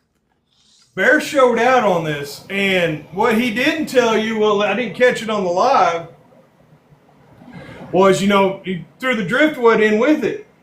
Oh, my goodness. But what he didn't tell you is he sunk a lure in on the backside. Oh, he does phenomenal work. So I got to brag about him for a second, man. I would too. I was shocked when I got it. I was like, holy cow, it is awesome. Yeah. Very good work. Bear is an amazing artist, and he's a very nice guy. We've had him on the show. Yep. And I remember when you guys won that, and he did say that the driftwood was coming with it. He didn't say that the driftwood had lures implanted in it. Yeah, nice little treasure. First question comes from Killjoy. Have you ever done any color swirl stick baits? No, we have not. No. We've thought about it, getting that tool, and in some of the applications it would actually be pretty neat. But just overall, we haven't dove into it yet, because it seemed like there for a while everybody was doing it. And if everybody's doing it, you're late to the show, you're behind the ball, everybody's already got them. Yeah. It is something we've thought about doing off and on. We hadn't got that tool to do it yet. Yeah, there's a tool to do it, and then there's also like a technique you can do, like you can like alternate when you're shooting the dual injector. Yep. But I haven't tried doing that either, honestly, just because I've been making other stuff. So. There you go. There's the answer to that one. Outdoors with Tiny wants to know, what's your favorite color to run? Oh man. So my absolute favorite, and I'm glad to see few people actually bringing it back. We haven't tried it yet. That's the old Arkansas Shiner. Mm-hmm. That is my absolute favorite. It's like I said, it's one of them that never quit working. But it is my favorite to run, and we've got the colors to do it. We just haven't tried it yet. But once we get it worked out, that'll be in our lineup for sure. Gotcha. Yeah. What about you, Braden? I like the it's kind of like a Bama crawl color. Mm-hmm. That brown. It's got a brown on top with like some highlight orange in it, and then the bottom's like a straight orange. Yep. You said my favorite color. I'm in. I think that's one we sell the most of on Tin Killer. Yeah, is that color? Yeah, that's a Tin Killer color. Yeah.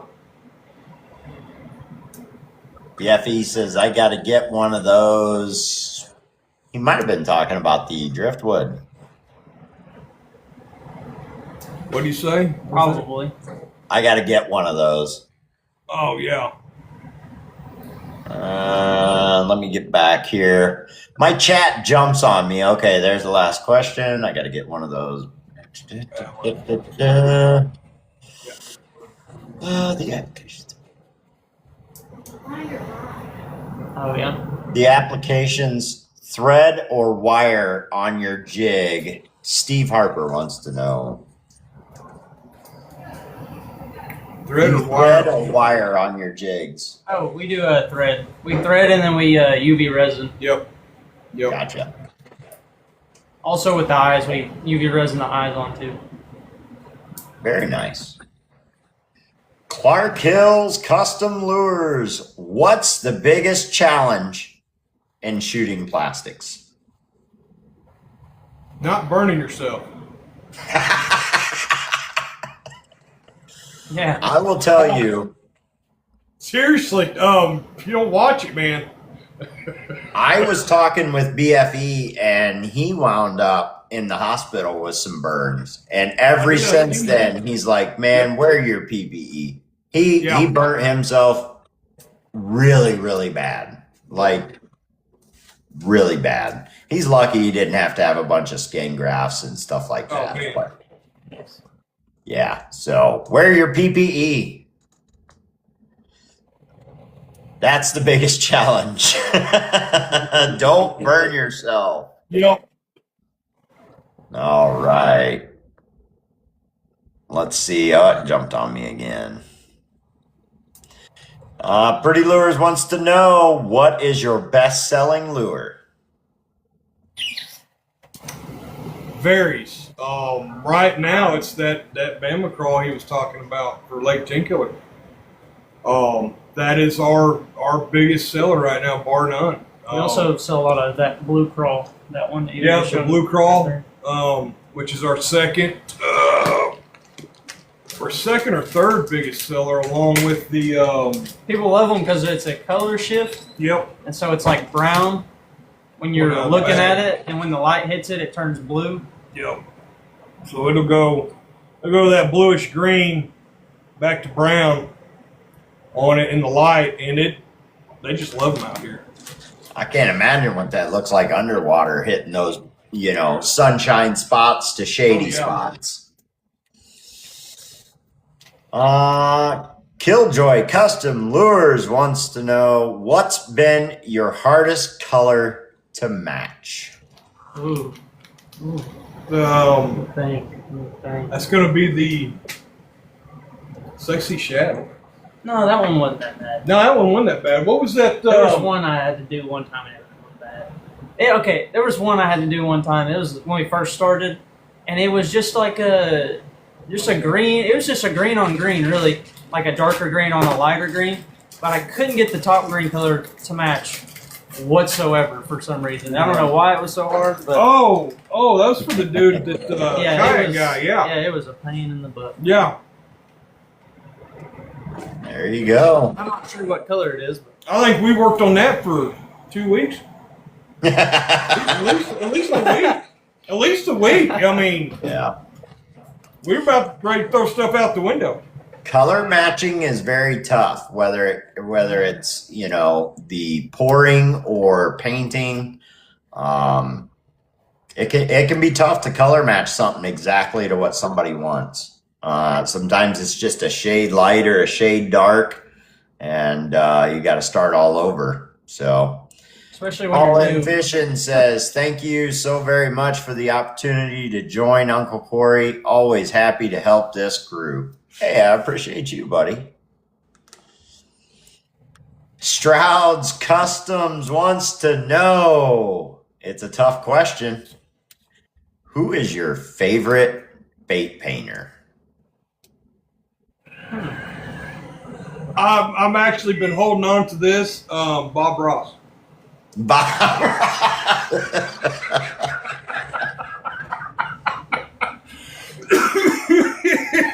Just happy mistakes. It lives there. Happy It just happy lives mistakes.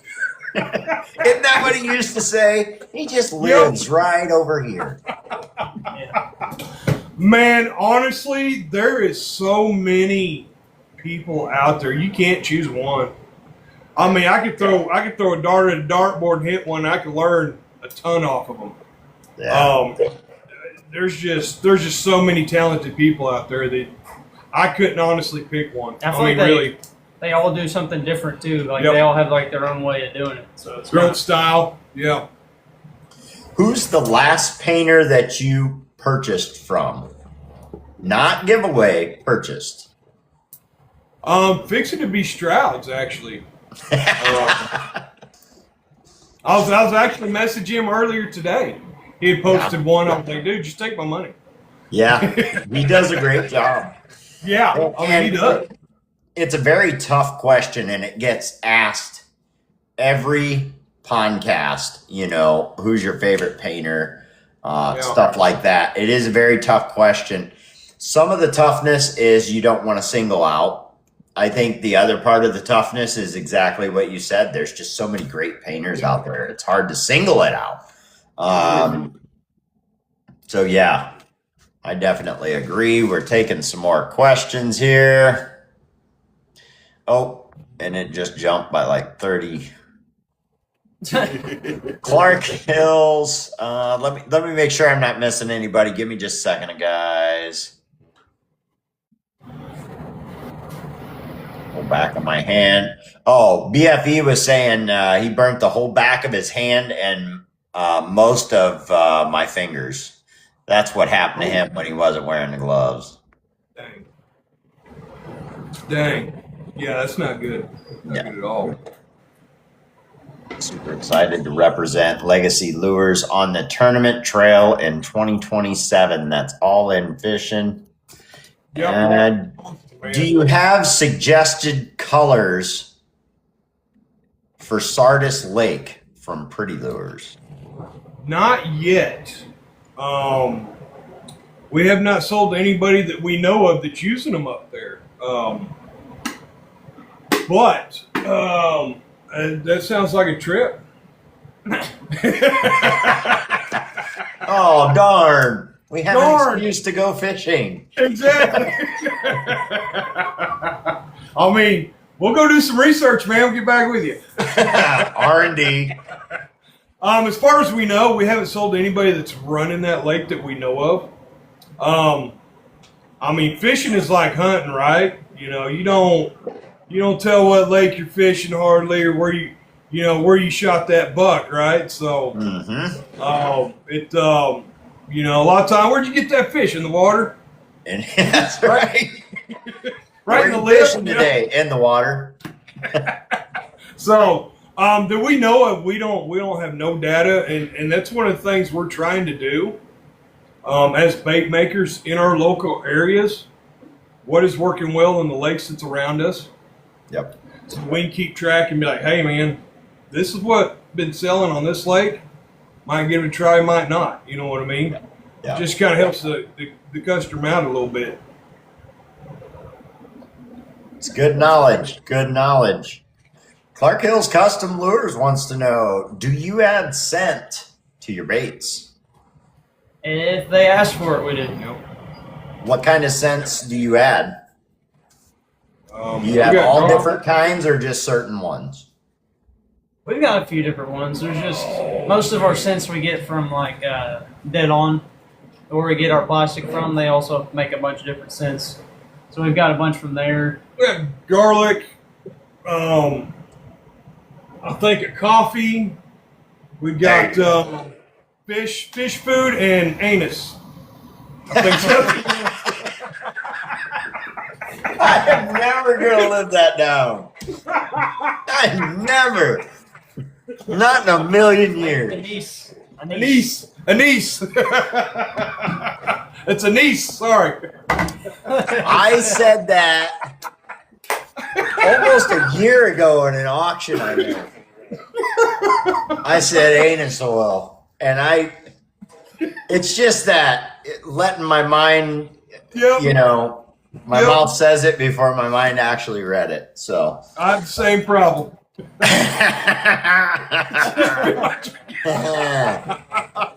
All right. I'm laughing so hard I can't see the chat right now. I'll be honest with you.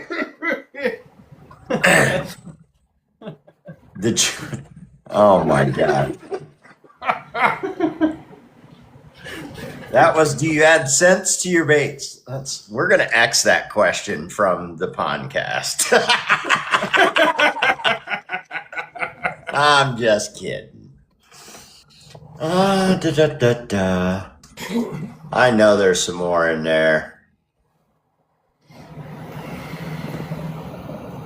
Strouds. Everybody talking to Strouds. You gonna make David fish there? on Sardis Lake. Okay. Of course, Bubba's chiming in on that one. He had to because it happened on his live. And I thought you did that on purpose. Now, did you just misread that? You got to be honest. Did you misread that label Yes. for the oil? Yeah, I did. So I did the exact same thing. I was running an auction. For those who don't know, I used to be the auctioneer for Bubba's Custom Baits every Thursday. And I also used to do it for Swamp Rooster on Saturdays.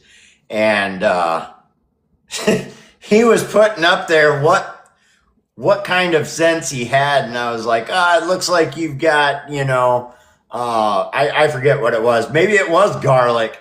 I said, and then you got anus oil. And he busted out laughing. He goes, it's not anus oil. He goes, that's anise or whatever it is. I don't even know. And I thought you did that on purpose because they do it to me all the time. Anytime somebody wants that scent, they're like, you want the anus oil scent? Oh man, It's not right, but it's there forever now. it's stuck there, man. I got big shoulders. I'll own it. Yeah. Well, I got a question for you. Right. What's that? When you fish, are you mainly fishing for the sport or are you fishing for the frying pan? Oh man, on the So bass you like side, the bass fish and stuff like that mainly, right, Braden? Yeah. And then, what about you, John? You like mostly sport? Mostly sport, but I mean, I'm not against bringing home catfish, crappie, right? Right. I mean, now in Oklahoma, I do my catfishing in the winter. The meat tastes a whole lot better than it does in the summertime. The reason is the lakes in Oklahoma turn so quick because of the heat. Yeah. They taste horrible. Okay. So your crappie early spring, but then early spring your bass you're running too. So on the bass side it's strictly sport, and I'm always after that new personal best. On it chasing that unicorn, the next big one. So That's my question for you, and we'll start with you. What's your PB when it comes to? We'll just stick with bass. bass out of a coal pit south of my house, 10 minutes, 8 pounds, 3 ounces. That's a heck of a fish. Yep. What about on the other side of the camera over there?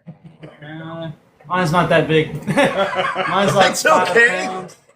5 pounds, 2 ounces probably. There you go. My PB now, I and it does matter where you're located, right? We can all agree on that. It matters time of year. It matters all that stuff. We could go into a million different things that matter.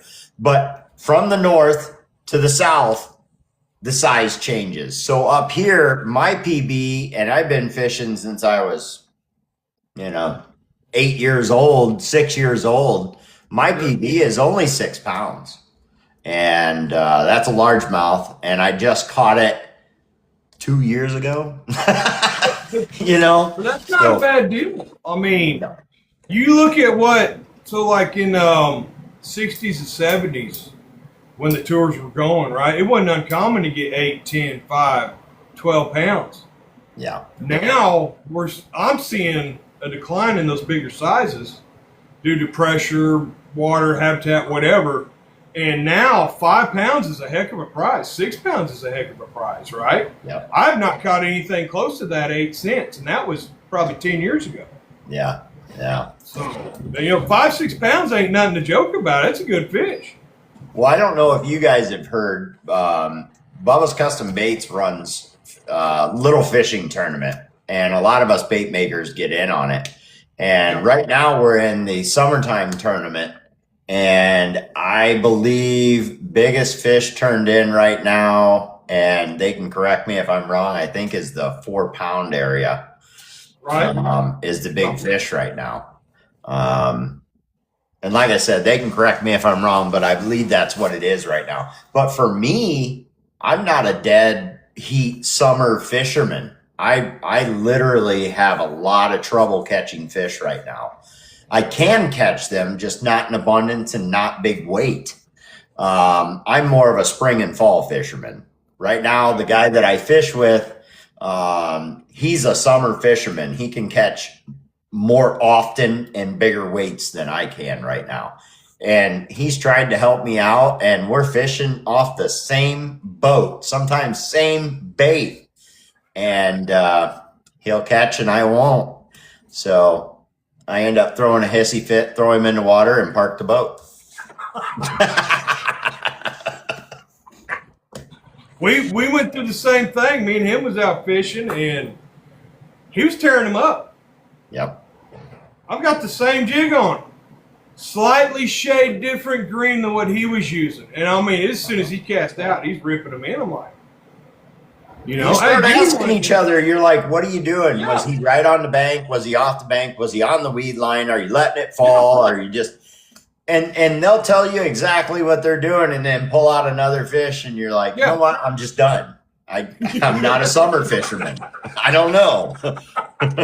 Yeah, They can And, I smell mean, my that- fear, I guess.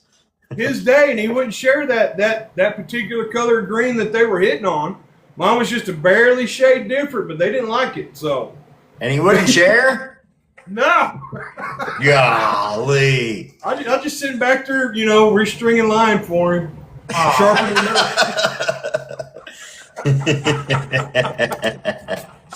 Oh, that's good. So we've talked about your PBs. Do you guys normally fish from boats or banks? More bank probably. Yeah, we've got access. He's got a kayak. I can borrow a kayak. Mainly time that I have, it's mainly bank unless I get a good weekend or vacation week. Then I'm in a boat. But most generally, no more than what time I usually have to either test colors or just do some fishing. I just go hit the bank up and down, chasing what I can chase. There you go. I got a couple more questions for you guys, and then we'll probably call it after that. One of the questions that I love to ask people, and we're going to ask this separately, and we're going to start with John. Is there a piece of advice you would like to share with somebody new to either plastics or jigs or pouring lead? And the way I like to ask this is kind of two-part. Or is there a piece of life advice that was shared with you that you would like someone else to know? So, that is a very good question, and I'll tell you one of the things that I learned that I forgot about. Art was always one of my biggest deals when I was in high school. Since we got back into this, learn your color wheel. Learn your color wheel. Because a lot of them colors, they'll mix, make 2, 3 5 different other colors. So learn your color wheel. If your dye is a purple base and you're adding a different color, it could possibly just change that whole thing to a completely different color. Yeah. So I would say learn your color wheel. That's good advice. It's great advice. All right, we're going to ask you the same question. Is there a piece of advice you would like to share with maybe somebody new to the plastics, jig tying, or the lead, or a piece of life advice that was shared with you that you'd like to share with everybody else? No, I would say when it comes to like color matching your soft plastics, I would say just try not to get in too much of a rush, because I found like whenever I get in a rush, it takes 5 times longer than what it would have if I would have just slowed down and done it right the first time. And so And it's I know more frustrating. you're trying to get the bait done and get it to the people that want it, but it's better to just get it right the first time, and then you don't have to worry about all the mess that you create usually. Yep. Yeah. I think there's something that people forget when it comes to what we do here. And that's, you started this because you thought it was going to be fun. Don't lose the fun. Yeah. Don't lose the fun. No. Don't lose it in the frustration, the pressures of getting things done. Sometimes we promise stuff to people, right? And we say, yeah, I can have that done in a day or two. And then work gets in the way and family gets in the way. They're not really getting in the way. It's all just part of life. But don't forget that you started this because you thought it was going to be fun. Yep. Once I lose the fun in something, I'm done with it. I don't do something after work because I have to do it. I do it because I want to do it. I have to go to work to pay the bills and things like that. I don't have to come home and paint anything. I do it because I want to and because I think it's fun. So, other than that, I appreciate you guys coming on. Great giveaways, great stories, great advice. Don't forget, if you want to find these guys, go check them out. Go follow them. Send them a message if there's something you would like. If they don't have it, let them know. They may be able to create it for you. We don't call ourselves custom bait makers for nothing. That's exactly what we'll do. We'll customize it. We'll get it done. So other than that, I greatly appreciate you guys coming on. I appreciate everybody in the chat, everybody who follows. Don't forget, get over to Pretty Lures. You can use a gift code for me. You have to be following or subscribed over on my YT page, and you can use the gift code PONDCAST2025. Other than that, Legacy Lures, John, Braden, I appreciate you guys coming on, and good luck with everything you do, man. Thank you. Thank you. We appreciate Have a the great time. night. Lord. Thank you. All right.